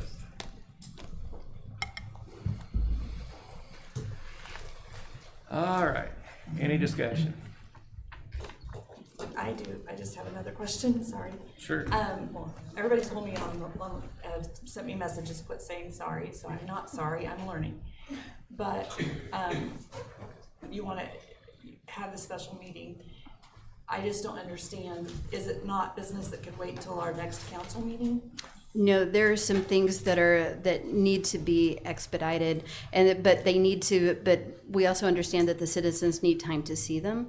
So by putting in a special meeting that gives the citizens time to see it, and then that will give them time before the next meeting to read it. But because we're only currently scheduled to meet 2 times a month, the second and the fourth Tuesdays of each month. And so these special meetings can help expedite the processes that we need to go through. And not to be disrespectful, but you had mentioned before that you didn't have time to review some things because you are a working person and are very busy. So are a lot of these other people. And I think that in just a few days' time, it's very difficult for everybody, especially the laymen, our citizens, to be able to read and understand all of that in that amount of time. Sure, and I do understand that. That's why there isn't a proposal for meetings back to back each night. So when a council bill comes up, if there's a proposal for a change in an ordinance, it has to go through 2 readings. And so this first special meeting on April 29th would be the first reading. And so you don't vote on it during the first reading unless for some reason it's an emergency ordinance. Thank you. All right, anything further? I'm sure it's gonna be a big enough crowd to have to go. It's a fairly good sized crowd tonight. I would think so, but I don't know for certain. But given the capacity that we've been at lately, I would suggest that we go there. All right, anything further? All in favor, say aye. Aye. Opposed? Motion carries. Okay.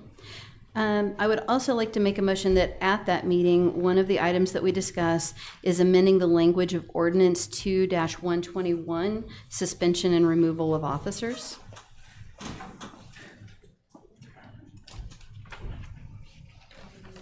I second that.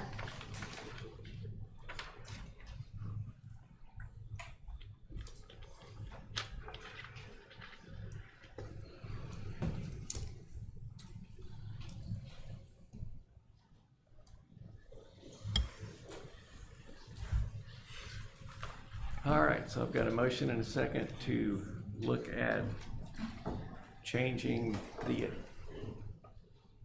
ordinance for suspension and removal of officers at that meeting. Any discussion? Yes. So am I to understand this is gonna set precedents for going future forward with this city in general? That if we don't like the way something has been put by our previous predecessors, that we're going to up and change it every time that we don't like something? Well, Ms. Lees, the ordinances are basically a living document. They are subject to change by the city council. As situations evolve, the city council, a majority of the city council has the ability to make changes to those. The only thing the city council cannot change at its will is the city charter. That one requires a vote of the people, but the ordinances were always intended to be amended as needed by the city council. So yes, as things need to be changed, then yes, the council will do that. That isn't something new. That's something that's been done. And I understand that, but my clarification is this is pointed. This isn't just to change it because we saw an error or something that was not clear. This is to change it so that you can fire somebody out of office, run their career, possibly their life, for nothing that's been substantiated anywhere. So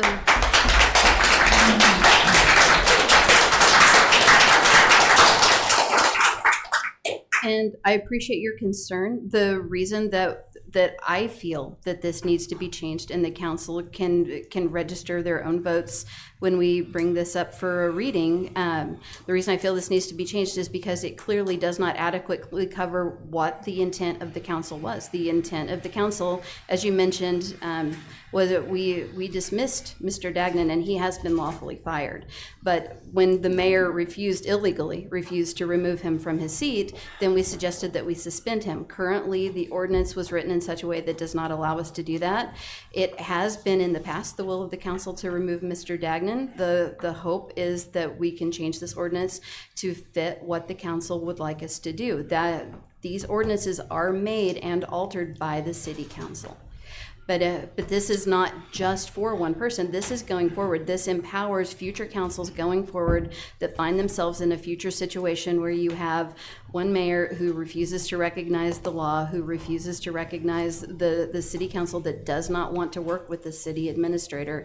This then gives the people effectively the right to speak because the people elected all new people. All of the incumbents were ousted, some 2-1. Were completely ousted. New people were put in those seats and they were put in there for a reason. But I also believe that people did not know the that there was possibly an agenda that was going forward, and people that have spoken with me. Well, No, let me finish, oh, please. I'm waiting. And the other thing is you group everybody together, but I was unopposed, Mr. Barlow was unopposed in running. So the rest of the council members won, but not all of them were landslides, as some have stated. And I know Mr. Peterson, no offense, but he won by 8 votes. So I'm just saying that, are we really looking at what every person in the city wants? I mean, it is not what everyone wants, because like I said, it had been about half and half, and I'm not gonna lie and say I had a ton more one way than another way, because that wouldn't be right for me to do that. And I feel also something that bothers me about all of this is that I'm the only one asking questions. Where are the questions? Do you all not have any of the same questions? I mean, we're upsetting a whole town. We're costing a lot of money if we go forward with all these proceedings. Why not let it run its course and then let the people re-decide if they want to re-elect mayor? Are you finished? I am, thank you. Thank you for your concerns on that. But I had 213 votes, I think, and they knew exactly what I wanted to do. I had it on my agenda, my platform of what I wanted to do and what I stood for, and I've gotten overwhelming response. And as my numbers go, there were only 10 people that I saw on the negative, and they were sent to everyone.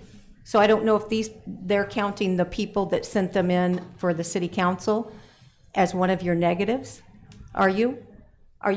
So those are the same people. It's not 20 people, it's 10 people combined. Mine is 10. But on the other end, I had so many people tell me, go forward, do this, be strong. They knew exactly why I was here. I made no bones about it. I had some of the same. So I just want to tell you that I am carrying out the will of my constituents as the majority.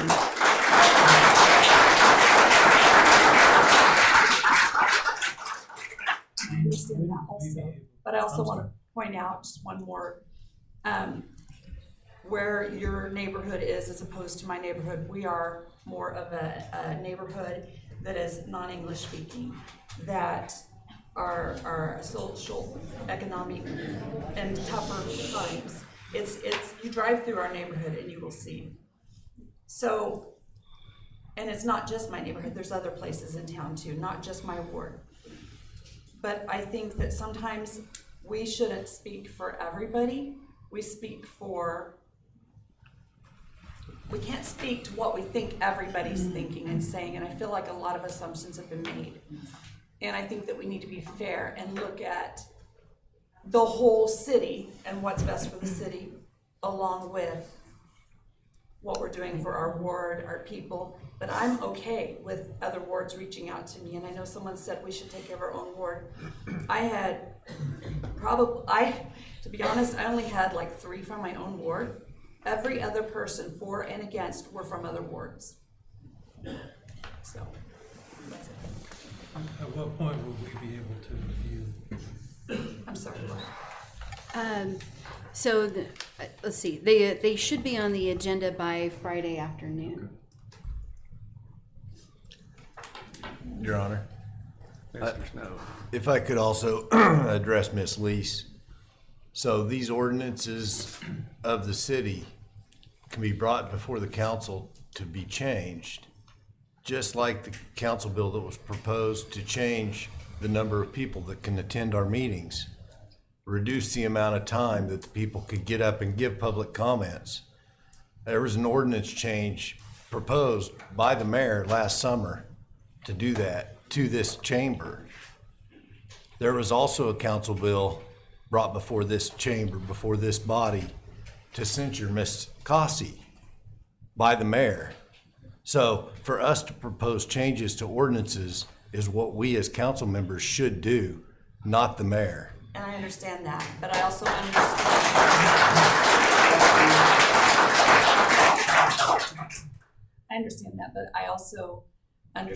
that I feel that this one is pointed of changing it for a reason. There's a difference. Do you think that the reason the mayor wanted to change the number of people that could attend council meetings and how long they could speak wasn't pointed?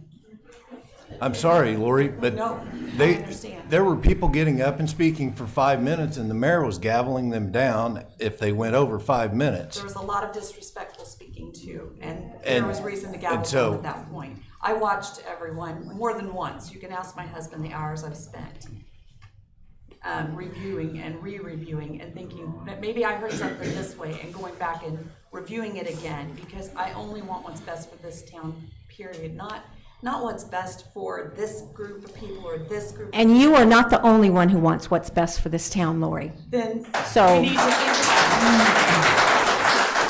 And I understand that. And you know what? That's one thing I said to somebody today, actually. I said, and when Tiffany and I talked and she had apologized for the way she had spoke with me, I said I never took it personal, because when we're in fight mode and we're fighting for something we believe, we're gonna be a little more abrupt, and we're gonna be, but that's what makes people good, is the differences that all of us bring to the table, not just some. So I will say, Ms. Lees, one of the things that you keep saying is consider what everyone wants, and I appreciate that. The problem is not everyone is on the same page. Clearly, when we look at the audience here and when we listen to what they respond to, there's a clear divide. And so when we listen, we have to listen to what the majority says. We have 3 council members who kept very careful track of who contacted them and who was in their ward and who contacted them in general. I will admit I was not nearly as detailed as Mr. Peterson was, but I did get a lot of emails and I did respond, and I did keep an approximate count just based on the emails alone. I had because in terms of calls and interactions that were outside of emails, I had 0 that were for stopping this. All of those were positive, please move forward. And in the emails, they were approximately 3 to 1, please move forward. So when we're listening to everyone, if there's a divide, we have to listen to the majority. And there was a clear referendum for change. And in our ward, there was definitely a referendum to change. Like I said, the incumbent in our ward lost 2 to 1. And Ms. Schramm made absolutely no bones about why she wanted to be elected.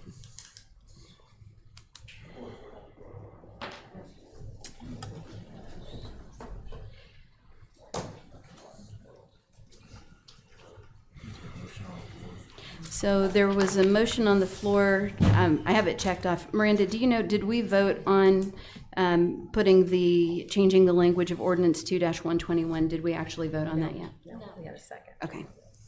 So we had a motion and a second, but no vote. All right, Okay. all in favor, say aye. Aye. Opposed? No. All right. So I would also, coming back to kind of where we were, this is me, I would motion that on Monday, April 29th, the City Council meet to discuss amending the language of Ordinance 2-160, the resignation or discharge. I second that.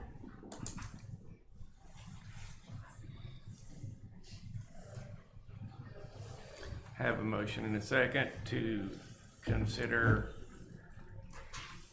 2-160 for resignation or discharge. Any discussion? All in favor, say aye. Aye. Opposed? No. Motion carries. I would also like to motion that on Monday, April 29th, the City Council meet to discuss amending the whistleblower language in the Personnel Policy Manual to expand protections to employees who wish to report issues against top levels of our administration. So that's the motion. The reason, well, I'll wait until you call for discussion for the reason. I second that one wholeheartedly. All right, got a motion and a second to amend the whistleblower ordinance. Any discussions? And so I'd like to say the reason that I made that motion, I mean, that has been on the table for quite some time, even before the election.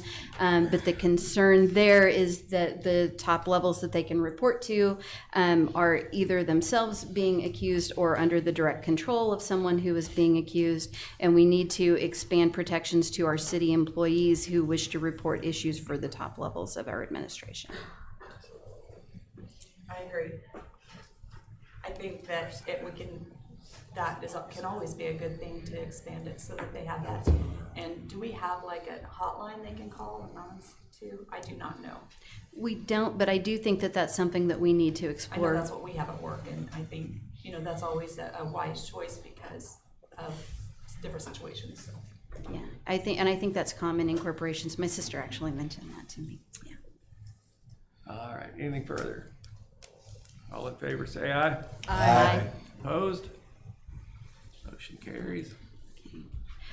I would also like to motion that at our meeting on April 29th, the city council meet to discuss whether we want to hire another city attorney or to have a law firm instead be of council. I'll wait till we open to discussion for the reason for that. I second that. I have a motion and a second to discuss the options for city attorney, whether hire a new city attorney or hire an outside agency to act in that regard. Any discussion? Yes, wasn't there a post already on the website for the city? For the city attorney? Who approved that? It's his appointment. Say that again, I'm sorry. It's the mayor's appointment with approval of the council, why so are he we- posted the job when I resigned.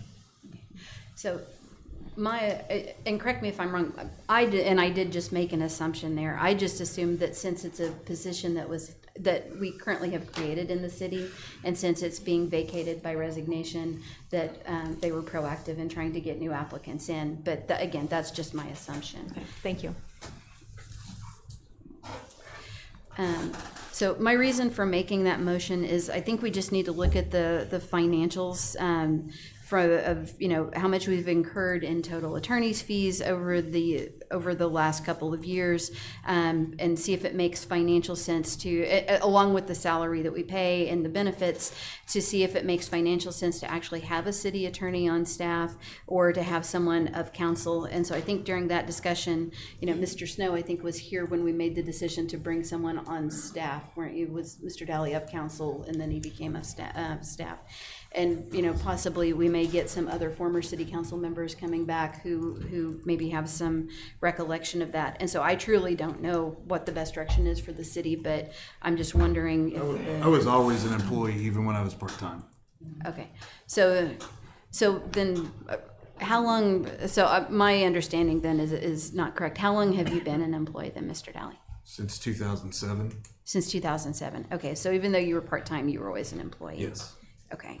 And I think that goes to the fact that I don't know if it's our charter or our code provides for the, even before me, the last two city attorneys were employees, but I believe it's the employee language deals with our code or charter makes provisions for how the person is hired and fired, and so therefore it's not a contract position, it's an employment position. Okay, and you said that's in our charter? Canberra's charter code with the regulations are, but I know we've discussed that before, municipal league conferences. Because if they're an employee, if your code qualifies them as an employee, you have to pay withholdings. And so that was an issue that some cities ran into where they were 1099 people that should have been withholdings. Gotcha. Okay. I'm sure that can be changed, that's just an employment question. Okay, so something to look into before the next meeting. Okay. So we haven't voted on that yet, have we? No law firm?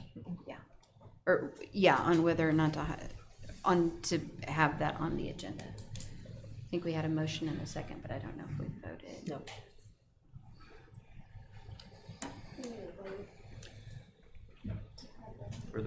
All right, got a motion and a second to discuss options for the city attorney at the next council meeting. Any discussion? All in favor say aye. Aye. Opposed? Motion carried. Let's see. I would also like to make a motion, because in case something develops between now and the April 29th meeting, I would like to make a motion that any item may be put on the April 29th agenda for discussion by any council member within 24 hours, if supported by 3 council members, which is coincident, or if supported by, I guess I should say, 2 other council members, which is coincidentally, that's the same number of people it takes to call a special meeting. So people can't just put things on willy-nilly. You have to have 3 people that agree to put it on. In recognition of time constraints of City Hall employees, efforts should be made to place such items on the agenda sooner if possible. It's a long motion. I second that. Have a motion and a second to allow items on the agenda to be added no later than 24 hours before. Please If- copy me on your If email. approved by 3 council members. I just want to request you don't forget to put me on the email since I make the agenda. And you have to reply all to that one, so I know there's 3 of you. All right. Any discussion? All in favor say aye. Aye. Opposed? Nay. Motion carried. And then I think I have one final motion, depending on how this one goes. So a majority of the council members were contacted last night with an issue that seriously affects the city. Because it deals with a personnel issue, I would like to move that we have an emergency session, RSMO 020 section 4 will allow us to go into an emergency closed session as long as the minutes state cause justifying departure from the normal requirements. The only reason I believe this is an emergency is because it really did just pop up last night. I'd like it to go into closed session because it deals with the potential hiring, firing, disciplining, or promoting of a particular employee. When personal information about the employee is discussed or recorded, that's allowed under RSMO 610.021 subsection 3. Because of the nature of the allegations and because we are investigating the truth of the matter, it's something that I think needs to be discussed and if true needs to be acted on, but I don't think that it needs to be discussed in public because if those allegations are not true, I wouldn't want it to damage the individual that the allegations were made against.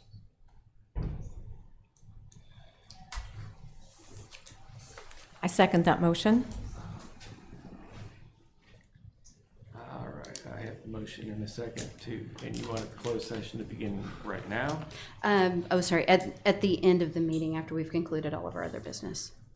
All right, so I've got a motion and a second to allow for closed session in item 20 of our agenda as outlined by Ms. Cossey. Any discussion? I would just like to further state that, it is something that absolutely positively has to be looked into because of the number of people who were contacted and because of the nature of the allegations. The reason I wanted to go into closed session is for the protection of the person. That's the only, and I know people are tired of closed sessions. I understand that. It's just, I feel that everybody deserves to be treated fairly and to be heard fairly. So that's the only reason I'm suggesting it as a closed session rather than if that motion fails, then there has to be a motion to discuss it openly. Anything further? All in favor say aye. Aye. Opposed? Motion carried.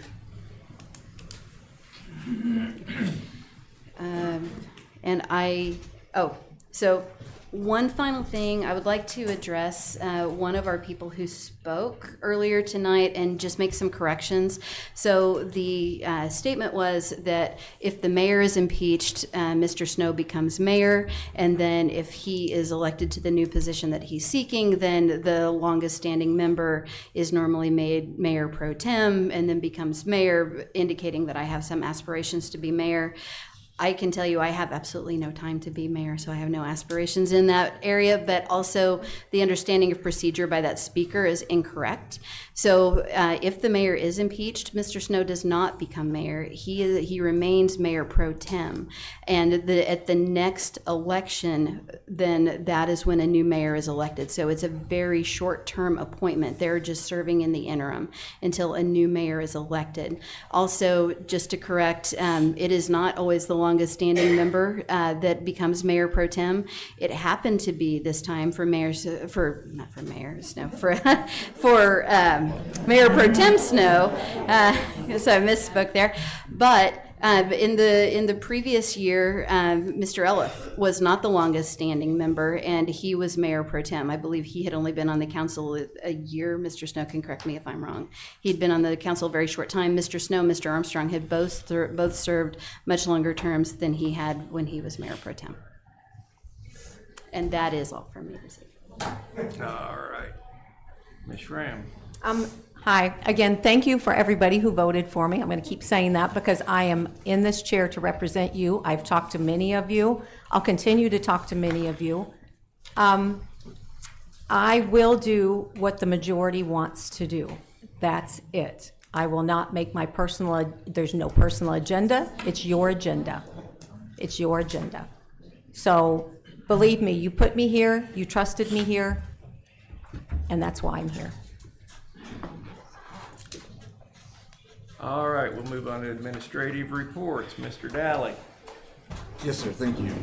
As this is well, first of all, since this is my last regularly scheduled meeting, I will get an update on there's a couple legal actions I'll get out in writing to you all. And some of that's going to have to be, I've notified the other law firm on one of them that's going to be up to whoever replaces me to handle for the city. I think that they're willing to put that stay off until we can get to that point. But I want to discuss those in open session. And I have just a little statement. So just as I sit here today, I'll talk about the weight of this last 17 years feels like at times super light and every time heavy as an anvil. When I first started here, it was my belief that this would be something I would do quite possibly until I retired as an attorney. This was more to me than just another job, as it's a homecoming to me. This is my hometown, and I had a chance to serve this city that raised me, shaped me, and became a very part of my fabric that makes me who I am. Over the years, I've had offers from lots of other places to go as an attorney, but again, you only have one hometown, and so that's why I really wanted to stay here. It is as an attorney. Government work's not where the money is, but it certainly is a joy I've had because it's always been more than a job to be the city attorney of Carthage. It was a profound responsibility and one of the greatest honors of my professional life. But as we know, not all stories travel along that same straight path. The recent months have shown me that perhaps my role is not as I envisioned. The essence of my departure centers on a vital piece of wisdom that is sacred to all government attorneys, is that you have to be able to communicate with the people that you work with. An attorney is a tool for justice and understanding, and at times I felt like this has been a shield to hide behind during conflicts or a weapon to wield in bureaucratic battles. You have to communicate with your attorney if you want to be able to them to advise you and be able to do what you want done. I can't do that with my job without communication. Is it fun to do things that you might not agree with or things that might harm people that you love and care for? No, but it's my job, and I've done it before when I've been asked by councils to remove people or help in the removal of people. It's not fun, but it's certainly professionally what my job is. And despite these challenges, I believe I've always been ready to do my job, whether I personally agreed with that direction or not, because that's what I was hired to do. True to my duty, we must communicate effectively, clearly, and openly. Values, I fear, have been sidelined at times and led to some of the issues that we have at hand. I've been asked almost zero questions before council meetings about procedural things that could easily be done to accommodate and do what the council wants to do in a much more efficient manner, and then to be put on the spot and not be able to answer those questions in a timely fashion or have to put those off. And I hope that you afford that opportunity to your next attorney. I think they deserve that respect. It's essential to understand that no single person in this that I've served with, I got so many council members over the years, is responsible for these communication breakdowns. Yet here we are dealing with the consequences of misunderstandings because of lack of communication between all parties, the council, myself, and the employees, being unable to talk to each other. Throughout my tenure, I've witnessed tremendous highs and lows, with the city and with the departments here. I knew this was gonna be hard. The fire department has grown to flourish, transforming challenges that they've had through the time I've been here into opportunities and making one of the best around. We have a South Fire Station that's opened, improving fire coverage for all of our citizens. I believe I kind of jumped around here. The efforts at Myers Park, which was pretty much a lot when I started here, we've continued to develop strides that we've made to help enhance the city's beauty. They've enriched the community spirit. And a lot of this was thankful to the council who, after 15 years of what I believe we only looked for large developers to take on Myers Park, they trusted Greg and Zeb really to help and gave them a price point to go find people that would help develop Myers Park. And I believe we have the first part of that with G3 Entertainment that's there, which is something that we don't have at a lot of communities around here. I mean, there's a lot more business ventures to come. And those are things that the councils have done for this city that's been very positive and something I'm proud to be a part of. As we talk about brilliance in our city, I can't leave that without talking about the police department. I work with a lot of police departments, not just as city attorney, but as a prosecutor. And you can't ask for a better trained and professional department than we have here at the city of Carthage. Public Works, which I deal with at the city level probably as much as anybody, I've just seen them grow into a department that has been willing to help and communicate with other departments constantly and been really helping to maintain not only what they're normally supposed to do, but anytime any other department needs help, Zeb and the guys are jumping and ladies are jumping on that to get done. Even having me go crawl through and walk around lots with broken sewer lines, like on Good Friday. Not so good for a lot of us that day, but it definitely, they have been a blessing to work with. The Parks Department and Abby, I got a couple things to say about Abby. The Parks Department throughout the years I've been here has been, I believe, probably the #1 department that got just cut as the budgets came through. They seem to be the easiest target when you talk about roads versus life-saving of police and fire. And that's not a fault of any director we've had at the Parks Department, but I want to say this about Abby is when she took over the Vision Carthage, there were so many ideas of things that she put forth that I sat here in this chair and listened to her talk and thought, no way that's ever going to happen in this town. And every single time she got it done. And so to me, it's no surprise that we've seen such a growth in our parks since she's taken over in our parks work, from the playgrounds to new facilities and just bringing in and taking on, programming is a huge task, and taking on going after hopefully a new pool facility I worked at the pool. That was my first job with the city for 5 years. I worked at the pool and it leaked a lot of water then. So it's been time to come. And I believe that they've helped turn a lot of dreams into realities. And I think that obviously a lot of that's due to funding, but certainly is done due to the drive of Miss Allmendinger. With the leadership we have at the city, at the City Hall, I believe over the last couple of years, we've seen a much increase in communication between departments. For most of my time here, most departments didn't know what other departments were doing.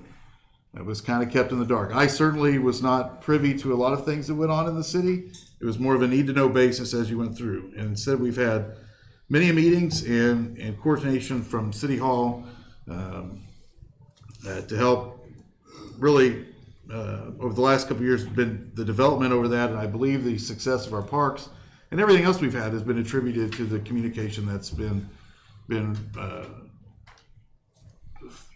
just seen through by City Hall and how much we've worked together. And I believe most of our departments you would talk to do not feel micromanaged like we used to.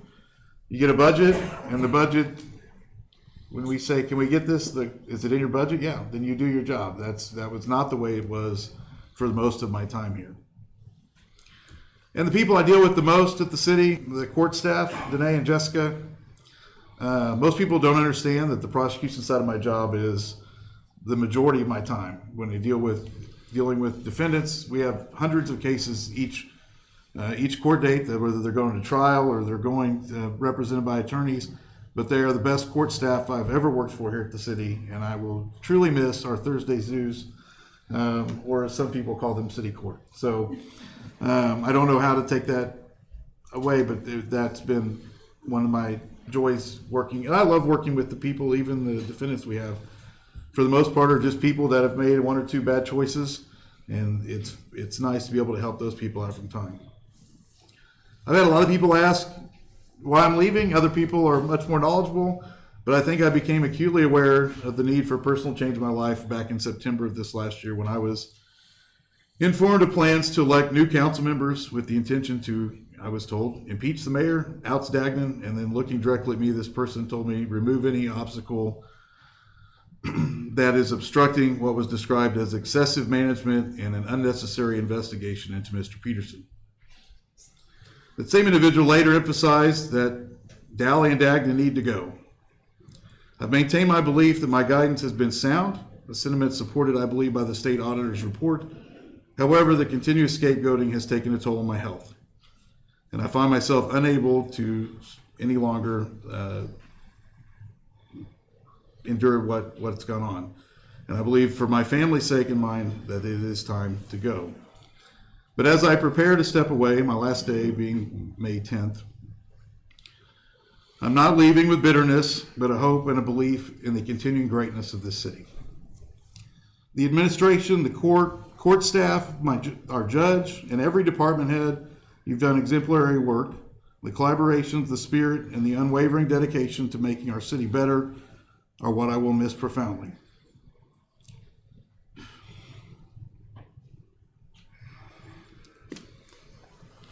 As I say goodbye, I urge you to remember communication is the lifeline to effective governance. Do not let this falter. Support each other, listen, and keep the city's best interest in heart. I'm sad to go, but I'm grateful for every moment, every challenge, every victory we've shared, and every person I can now call a friend.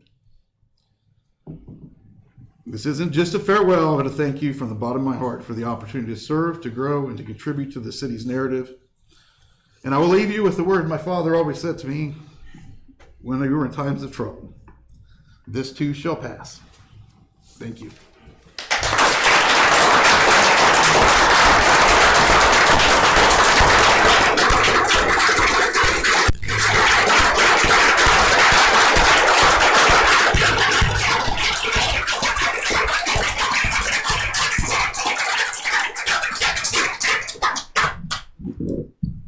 That's all I have, Mayor. Thank you.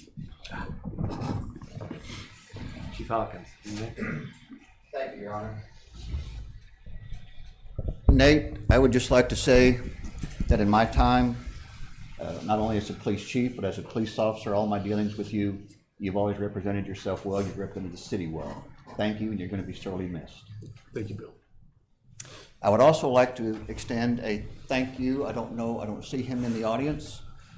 Darren Collier, for all his time and service on the pension committee. Thank you. I appreciate it. That's all, Your Honor. Thank you. Deputy Chief Martin, anything? I would echo thanks to Darren Collier for his service to the police and fire pension. It's been invaluable to have someone of his abilities to advise us and direct a lot of our mission to give guys a good retirement and a fair retirement. I want to mention the bottles. We want to thank the high school for donating the air bottles to us. They had a grant that funded all of that years ago, and the grant ended, and they are making room for IT equipment in that building. So they also gave us, they didn't give them to us, they asked us to outsource used air packs that they had. So we gave 2 to Granby Fire and 2 to Sarcoxy. That'll help those departments who don't have as much of a budget as we do. Very cool. Thank you. So thank you to the high school. You bet. Ms. Allmendinger? Nate, thank you so much for the kind words. It's been a pleasure to be in this role for the last year and a half. I've enjoyed it very much, and I look forward to promoting the parks and continuing that path on. I have nothing further. Thank you. Thank you. Mr. Dag? Thank you, Your Honor. To follow up on Mr. Snow's comments, we were in a budget meeting the other day for the whole day. I guess that was yesterday. And I do want to commend the department heads. They do understand their budgets very well. They presented them very well. And kind of the main goal of that meeting is just kind of to make sure all the budget categories are in the right categories. If their projects are going to get reimbursed, to get those into the budget. So the administration staff is very close to getting a budget out to the budget committee for their review. I want to mention the Humane Society's comments. We did talk about them during the budget hearings. We are planning a meeting with me and the police chief and just to basically look at their contract and see if there is a solution, to see if there's something we can do. I thought their words were very eloquent, and it is a problem in our community, and there is something we do need to try to solve it. Speaking of Nate, we have worked together a long time. Nate is he's my buddy and my friend and a colleague, and I will miss getting wisdom from him every day. And I have a lot more comments for him offline. I won't say it tonight, but thank you, Nate. I do want to also say, in spite of a comment tonight, I do still work here. Council, there are steps to fire an officer of the city. There's steps you have to go through. You haven't followed any of them. And now there are motions to change the rules that you haven't followed in the first place. I just want the council to consider that the reason it's interesting we want to increase the whistleblower requirements because I am actually a whistleblower. I have pointed out misconduct and you guys are trying to fire me for it. So I think you should all consider that. That's all I have tonight, sir. Thank you. All right, thank you. We'll move on to reported claims against the city. I'd like to. Hold on. Oh, sorry. Go ahead. The Committee on Claims filed a report in the amount of $2,728,370.75. Now is it me? Okay. I'd like to motion that we approve the claims.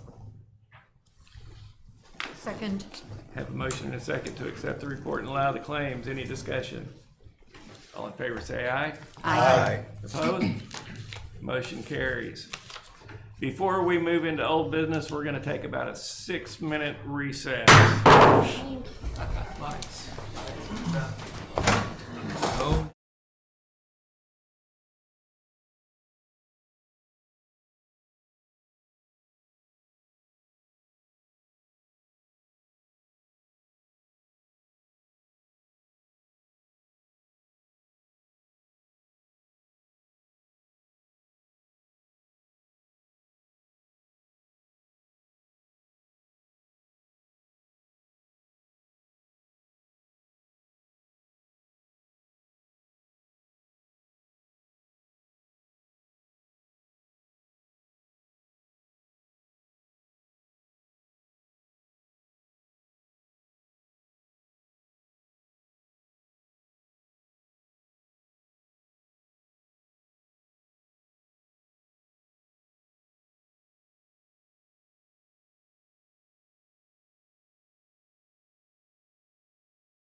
I said, she's tired, she gotta work. She gotta be up at 4 o'clock. All right, thank you all. We'll move on to old business. Discuss law firm options for opinion on city administrator removal.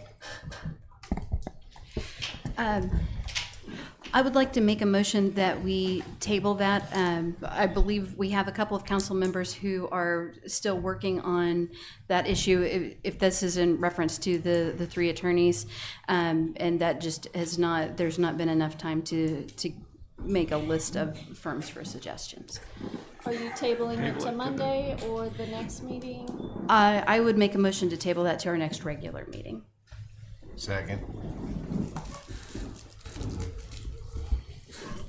All right, I've got a motion and a second to table item number 1 in old business to the next regular council meeting. Any discussion?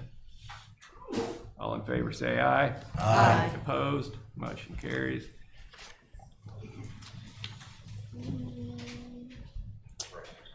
Discuss special counsel options for city attorney assistants. And I would also like to make a motion to table that for the same reason. It's just a time factor on getting those potential firms located. Again, to the next regular meeting. Again, to the next regular meeting. Second. Oh, sorry.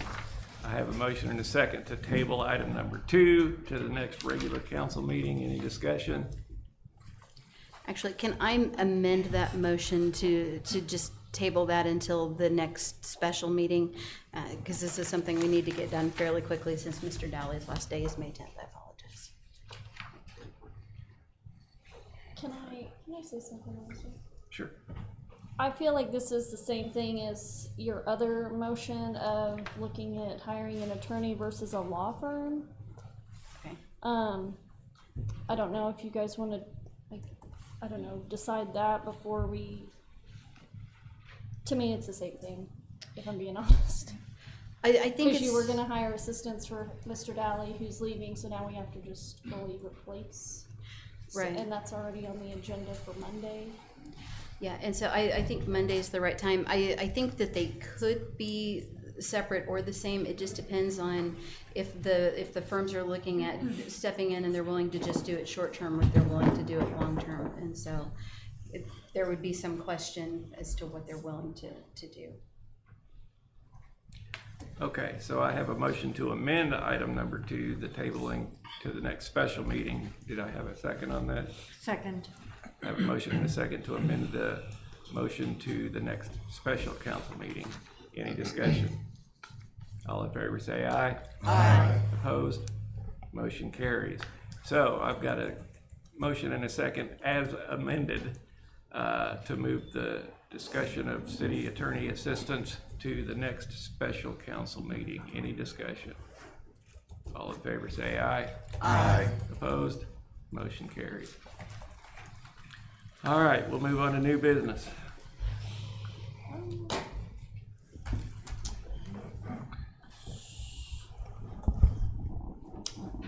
The first reading of Council Bill 24-23, an emergency ordinance authorizing the mayor to enter into a contract with Neutron Holdings Incorporated, DBA Lime, a Delaware corporation, for scooter rental in the city of Carthage, Missouri. Any discussion? Mr. Snow. Thank you, Your Honor. Would like to know why this is presented to us as an emergency ordinance. I know I received several complaints last year from citizens about scooters laying in yards, scooters laying on sidewalks. And the reason for the 2 readings at 2 separate meetings is give time for citizens' input. So I'm just not quite sure why this is an emergency ordinance. Looking through the packet, I didn't see anything in the agreement with Lime that had a date on it that it needed to be executed.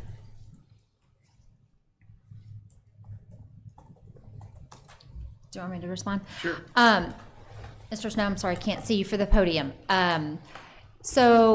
Typically, we start this process and have the readings done by February or March to have the scooters deployed by April, which is when the season starts. We had a secondary contract where we were discussing whether or not the city would be the what is called the logistics partner at the same time, so we would be responsible for picking up the scooters. At this time, there's a third party that does that. And last year, that company was contracted out of Tulsa because we thought we were going to have that, be executed by the city as well. So there was a lot of back and forth about their contract, and so we got behind on that. With the next council meeting not being until May the 14th, that's 4 weeks from now, so we wouldn't actually be receiving the scooters until approximately June 1st. So that's why I requested the emergency language in that for the 2 readings today. And then to address your other concern about the last year, the Parks Department maybe received, I want to say 6 to 10 phone calls about picking up a scooter, if that.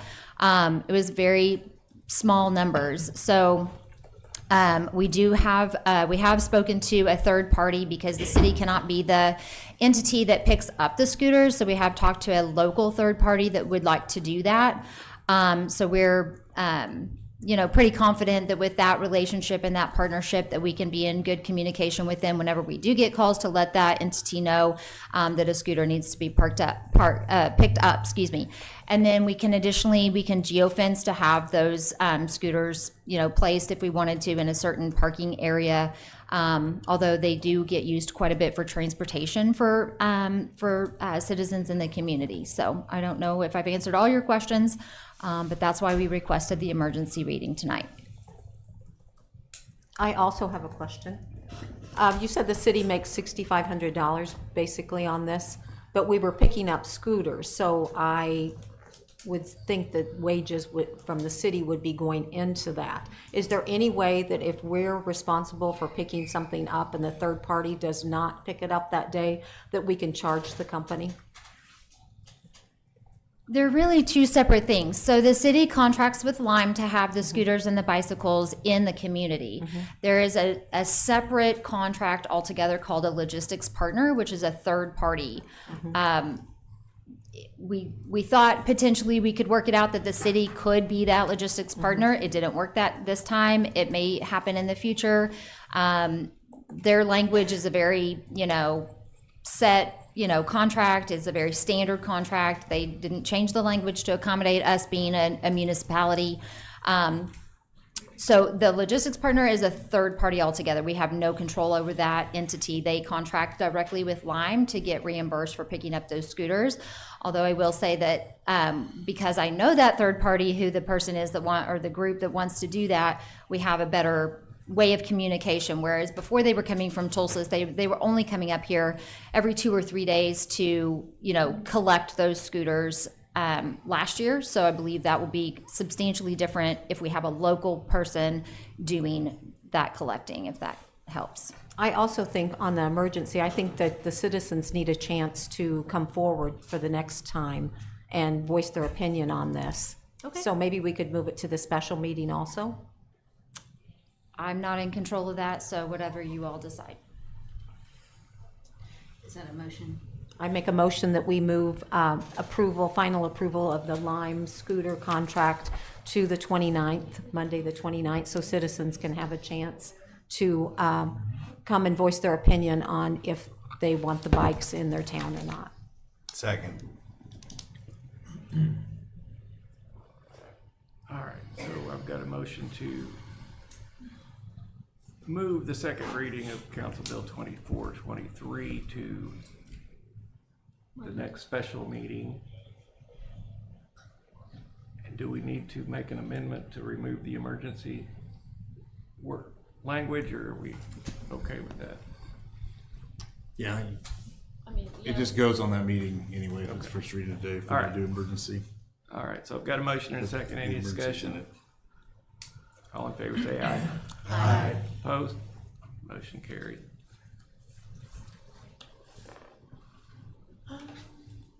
The first reading of Council Bill 2424, an emergency ordinance authorizing the mayor to enter into a contract with Paul Martin of Paul Martin Law of St. Louis, Missouri, in the amount of $250 per hour to handle impeachment of the mayor of the city of Carthage and the city of Carthage, Missouri. Any discussion?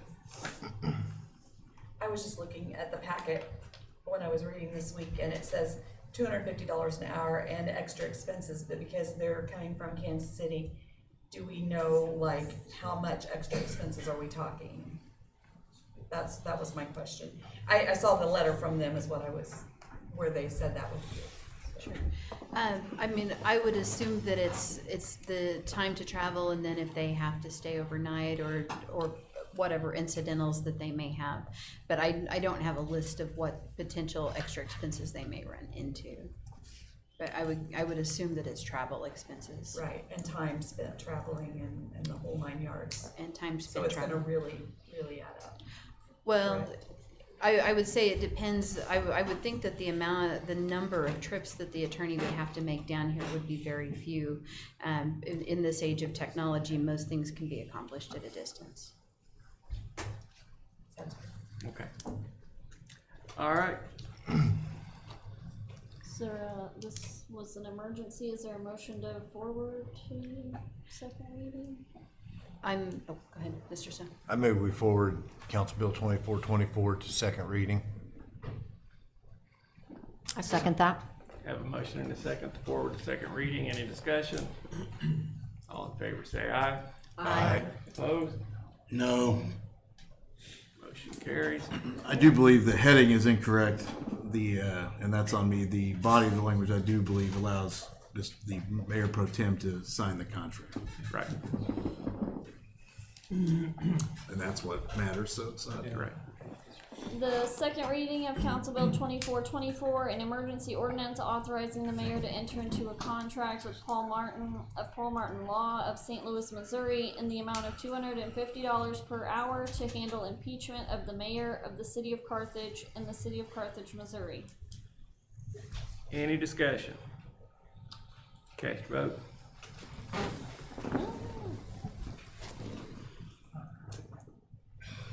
This is where I find to vote. Yeah, well, mine's not coming up. Yeah, mine.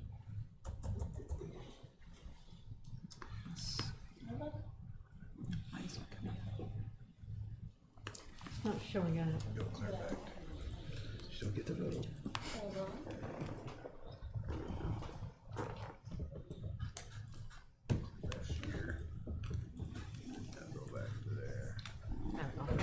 Now it is. Mine still isn't up. It came up for me.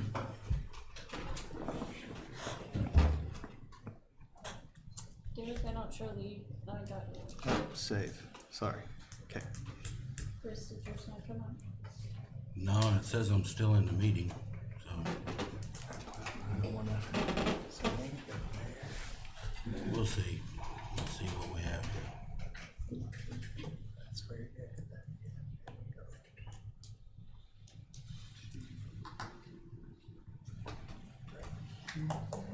That's what. I don't know if that changes anything. No? You a yay or a nay? I'm a nay. Okay.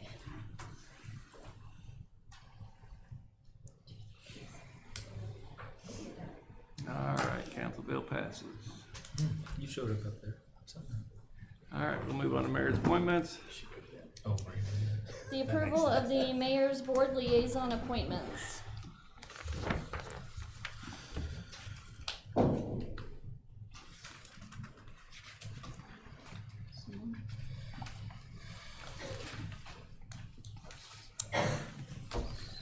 right, we'll move on. Yes. No motion? Nope.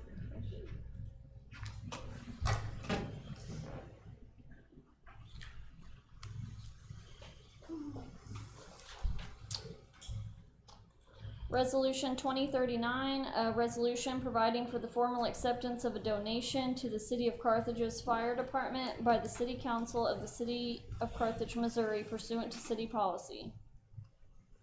Any discussion? Cast your vote.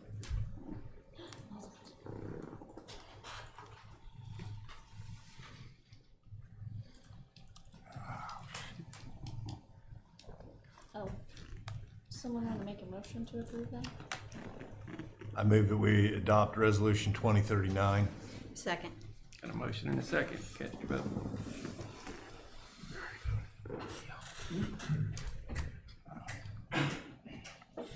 Yeah, I don't have it this time, so.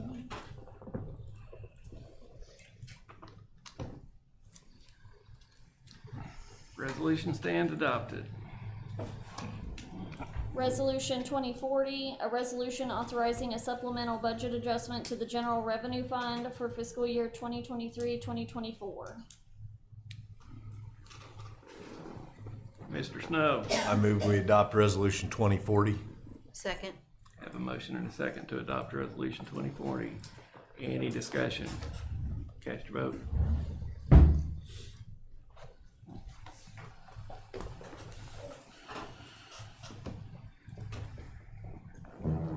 Resolution stands adopted. All right, that concludes our meeting for the evening. Closing comments, Ms. Lees? Anything? No comments. They've heard enough from me tonight. All right, Ms. Heckmaster? No, thank you, Your Honor. Mr. Edge? Mr. Snow? Nate, I would like to wish you good luck. Thank you. Thank you. Mr. Barlow? No, sir. Ms. Cossey? No comments tonight. Ms. Ram? Actually, I do have a comment. So I just want to say at the last meeting, when the employee spoke, I heard you. I felt your pain. I felt your rage. My family has also been in a job insecure situation, and I know how taxing it is on the family, on your health, on your emotional well-being. We lived in Seattle at the time. My husband had gotten major awards for working with Boeing and Microsoft, and then they had a reorganization. So we had to move, and we were without a job for a while. Our daughter had just started University of Washington. We went and moved the furthest part away from her that we could to South Florida. So we had to leave her, and it was very stressful. And we moved to the fast and the furious place on earth. It was not Midwest values. Nobody held a door. Nobody thanked you for anything. It was dangerous for me to send my fifth grader George 3 blocks to walk to school. We lived in a gated community, not by choice, but by necessity. I substitute taught at my son Oliver's junior high and at my son Maxwell's high school, which happened to be Parkland High School, and that's the one that had the mass shooting. So yes, I know danger, I know not being safe. Our family decided that we would move back here by choice. When we were in Florida, George went to the 5th grade they had at least 12 5th grade classes in one school. You were a number.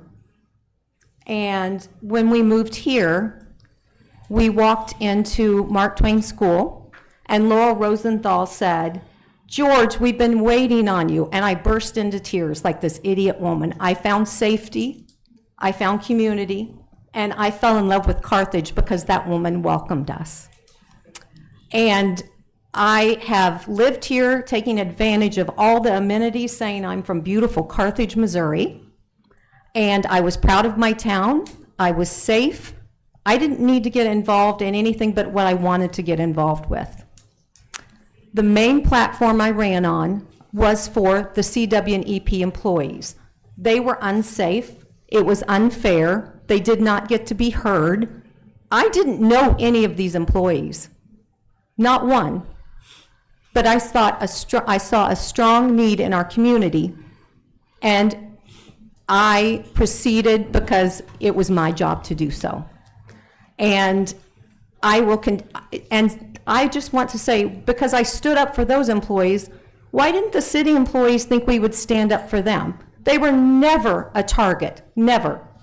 This is a community where you can feel safe. You can count on your city council to uphold the city charter, the ordinances. You can count on your city council to watch the budget, to make sure everybody's treated fairly, and if they're not, then they will have to go through the process. I will not tolerate unfairness to anyone. And if this is unfair, then it won't be done. You will see in the next few meetings what has happened. We cannot say right now. I've had people pouring out to me reasons I cannot tell you yet because of legal reasons, and I want to so badly. I've seen a dark side of Carthage I never knew existed. I haven't slept for four weeks. I won this election, and by God, I'm going to do what's right for this town.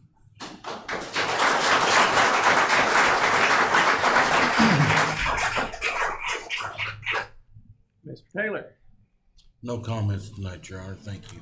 Ms. Peterson. Thanks, Mr. Mayor. I was simply going to mention that in the appointments, I look forward to working with the Kellogg Lake Board. But nothing further. I would move that we go into closed session. However, I do not have that statute in front of me, and I would not like to miscite it. So I don't know if I could find that here. So, I believe Derek, that has to be spoken correctly. I was going to say, I don't know if there's a specific wording, but I think it's to go into closed session under RSMO 610.021 subsection 3. 610.021 subsection 4.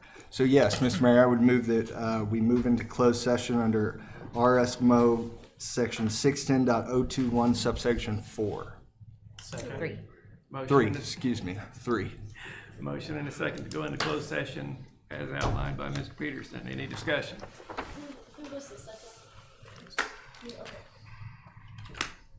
All in favor say aye. Aye. Opposed? Motion carried. All right.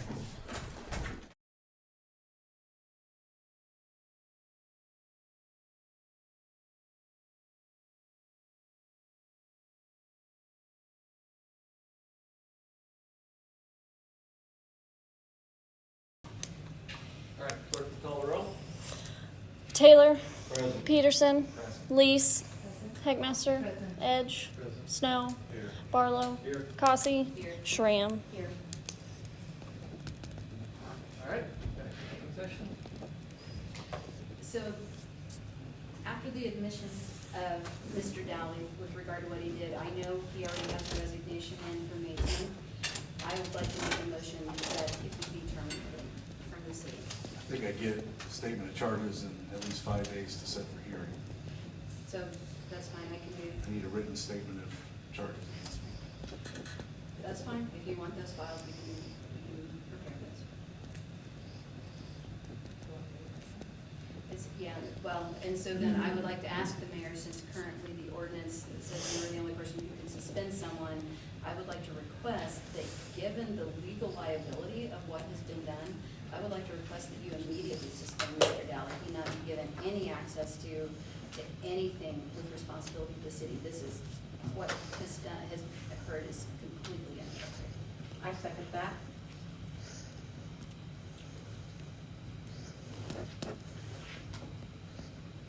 So we have a motion and a second to ask me to suspend him?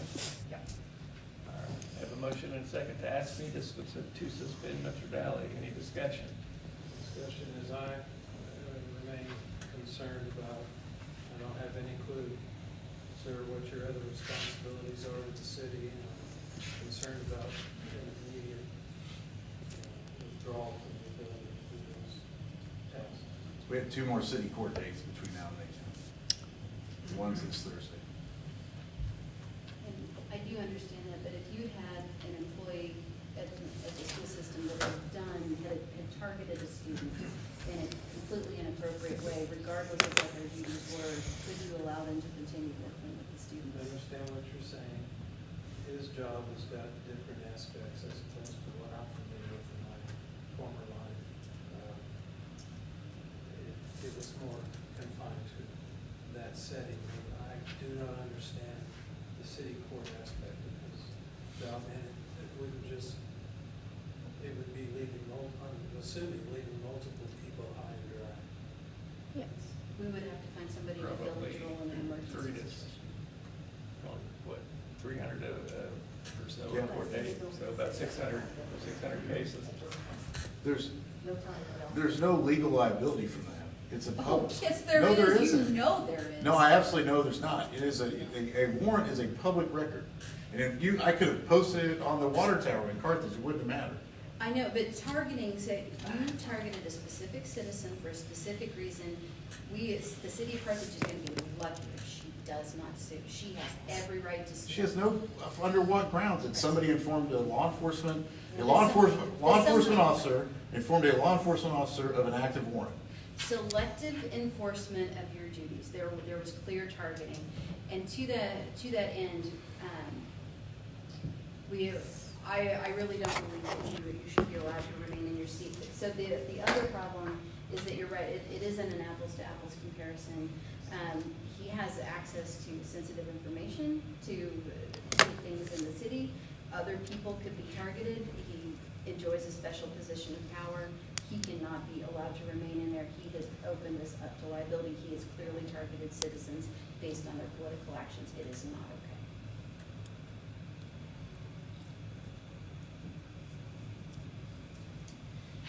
All right, I've got a motion and a second to recommend that I suspend Mr. Dallas. Any discussion? Mr. Mayor, what are your thoughts? I'll get the vote first, I guess. Yeah, I think it's ridiculous. I don't think there was any targeting. I think that's an opinion of a couple of folks. And, yeah, maybe it was an error in judgment, obviously, but I don't think it was a targeting of someone based on their political views. Well, of course you would. Well, Mayor, if I may.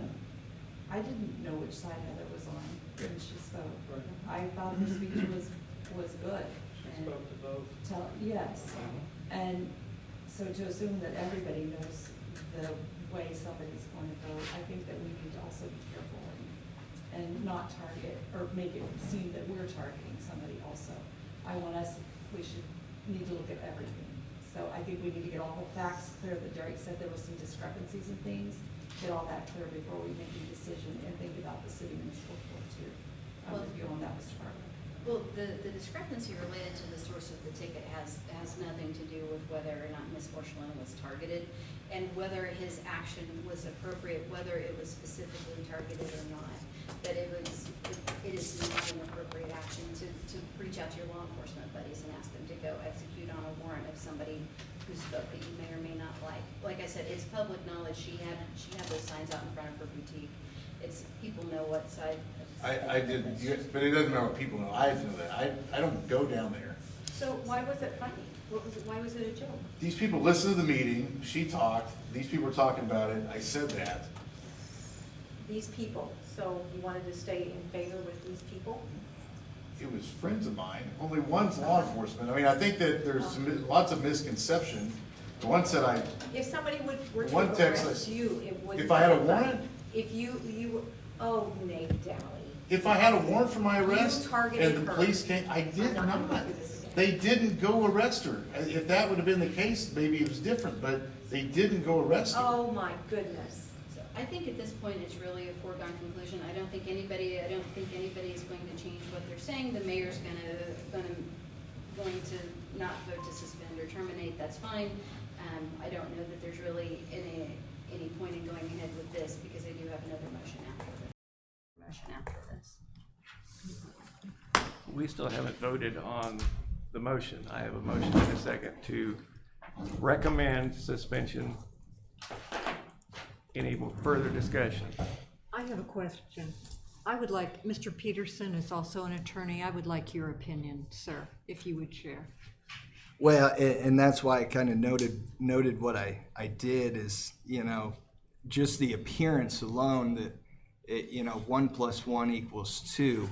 I noted that there were those minor discrepancies, but I don't think they cut to the source of the issue, which is the appearance to the public of a potential conflict. And whether you're a judge, a lawyer, a mayor, a city council member, should always remain neutral in the face of the public at a bare minimum. And that's why I made that comment about that. That's deeply concerning that would be called into question or arise as a question.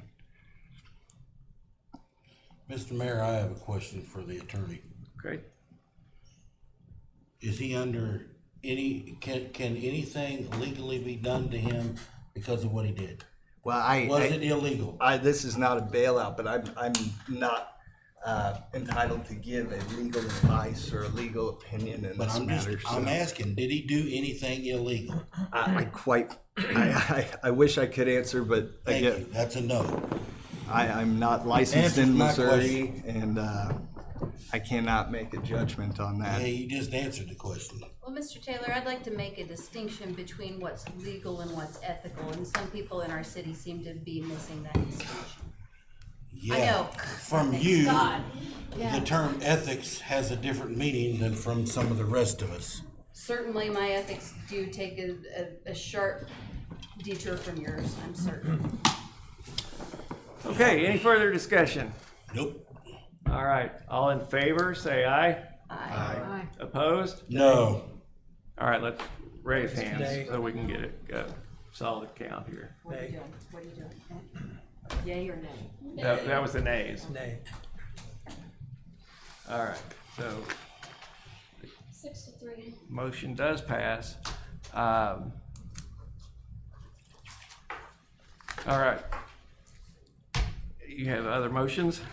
I do have one other motion. I would like to motion that this be sent, that as a city council, we send a letter to the Missouri Bar with this screenshot expressing our concern over this.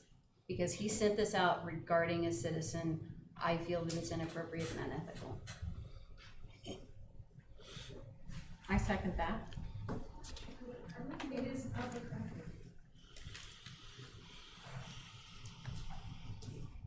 If we're in open session, we should be live streaming this. It is, so I think it's about to be. I'm just getting it recorded, the live stream is closed. All right. I'll make sure and get it edited into the, what I've got. It's not all of what has been said, but I'll get what I can edited in. Thank you. Okay, so I've got a motion and a second to write a letter to the bar regarding this incident. And I would like to make a second motion along with that, that the city council first see and approve the content of that letter before it goes out. Well, I believe that would be a given. If it's gonna Yeah, you be can have two sent on motions on the behalf floor. of the council, it would have to be approved. So that was two motions. Yeah, so Couldn't it be done in one? The second one is really not necessary because anything sent out on behalf of the entire council has to be viewed by the entire council before anything would happen. But My concern. I don't, my concern is we're way overstretching our authority as a council to make legal decisions to the bar. I'm gonna concur with that, just in the discussion portion here, that this is a very quick but very serious move, and would, in my opinion, not be an attorney, but would require more investigation, more work on this before we jump to that. I mean, there's been an admission by Mr. Daly that he sent the text regarding a citizen, and he sent it to at least one law enforcement officer with the suggestion that they go arrest on a warrant that's been outstanding. And again, Mr. Taylor seems to focus on what's specifically legal. Attorneys also have an ethical obligation, and I believe that this breaches ethics.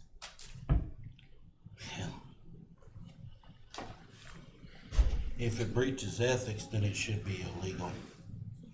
And if They're it's not the same illegal, thing. he should be charged. Well, those are different for the bar. The statement of charges have to be for either a willful violation of ordinance or city charter, conviction of a crime involving moral turpitude or breach of official duty. And a certified copy of either the suspension or statement of charges has to be delivered to me. And then a hearing at least 5 days after that. Right, but that has nothing to do with sending a letter to the No. Missouri Bar.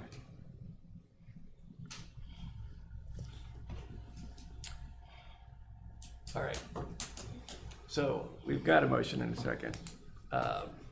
And it's one motion that includes both. the understanding Right. that the council would look at those. Right. Any further discussion? Can you say the full motion then that you're proposing at this point? Yeah, I would like to make a motion that the city council write a letter expressing their concern over this and forwarding that information to the Missouri Bar. Is it agreeable to amend the motion? Okay. If you get a second and if we get a vote to do it. Okay. And all I would like to add on that is that also included in that is his years of service that have been good years, great years of service. And I just met him literally 2 council meetings ago, at the 3rd council meeting or whatever, I've lost track at this point. But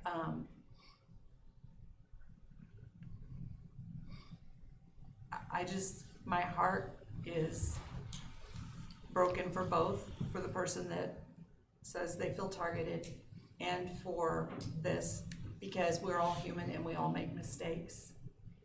I make tons, and I think that affecting someone's possible career and their life is something even bigger, and we all need to. I don't care what other people have done in the past, I do care, but I don't care, I'm talking about what we're doing right now and how it will affect the city currently, the municipal part we have, everything, the whole picture. I'm not trying to go against it in a way that's ugly. I'm going against it because in my heart, this feels like we're doing something that we're accusing other people of doing. So we have a citizen who was incredibly shocked to find out that our city attorney had sent out a text encouraging others to go and arrest her. That was, I'm sorry, you weren't addressed. So they felt incredibly targeted. We've spent the entire day trying to address this. Can you imagine if that had been you? Let's say you had a warrant you did not know about, and you found out somebody had sent out a text that said, go arrest Lori Lease, and then you had a co-worker or an employee say somebody showed up on a Friday afternoon late to arrest you, knowing that that meant that you may have to spend the weekend in jail because they couldn't get you, they couldn't get your bail hearing soon enough because somebody, for whatever reason, thought it was a joke, didn't like you, whatever it was. There was a bond already set, so there would be no bail hearing to have. So.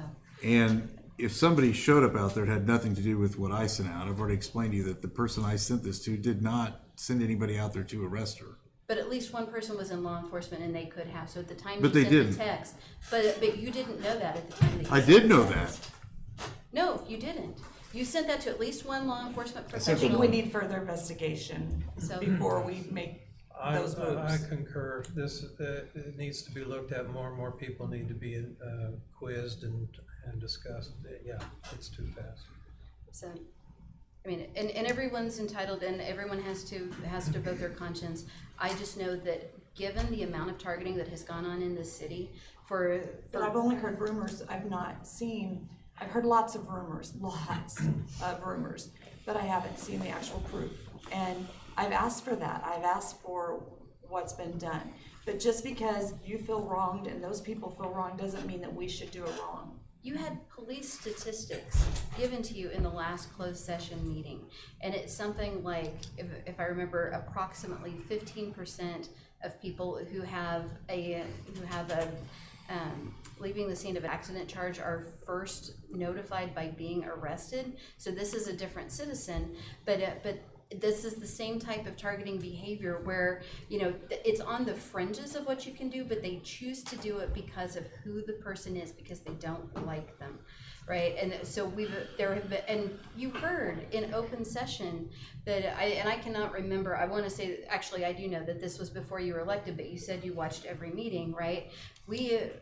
As you know, for the last year, there have been issues with Carthage Water and Electric, and there are certain people that are at odds of them, and we know that we had a police officer accuse a Carthage Water and Electric employee of leaving the scene of an accident, and they reached out to the person's employer before they ever reached out to them. And then when they reached out to them, I talked to this employee to make sure I had my facts right, and they said that that officer berated them for about 20 minutes before they finally slipped up and said something See, about that's the all corridor just sedan. somebody saying something. Okay, yes, but I will say. And I was Ms. here in the Lees- meeting when, he told you that, yes, he did call, but he does that for a lot of business owners. He calls as a courtesy. So I did hear all of that. But I feel like two wrongs don't make a right.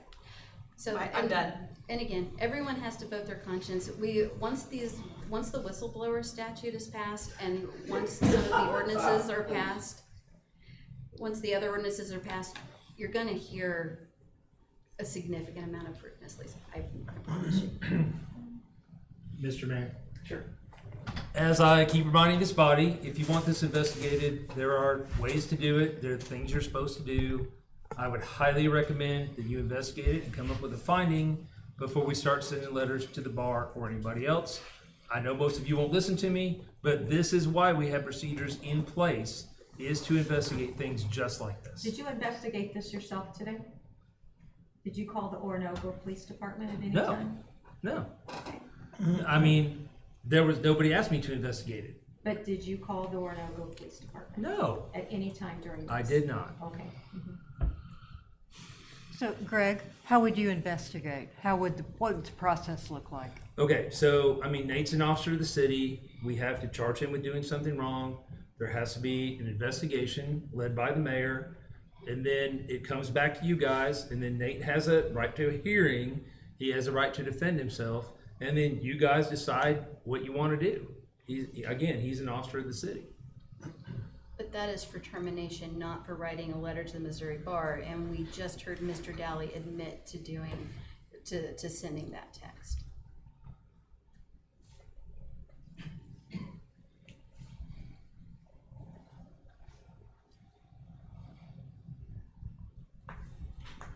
You guys keep violating your own rules. That's all I can say.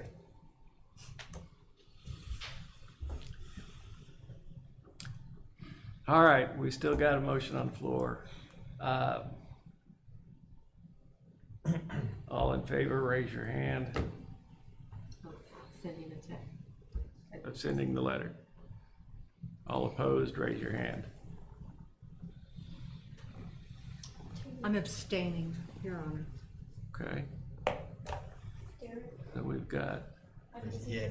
You were what? you were a Yeah, yes? okay. Okay, so we've got 1, 2, 3. So 3 to 6? Motion does not pass, okay.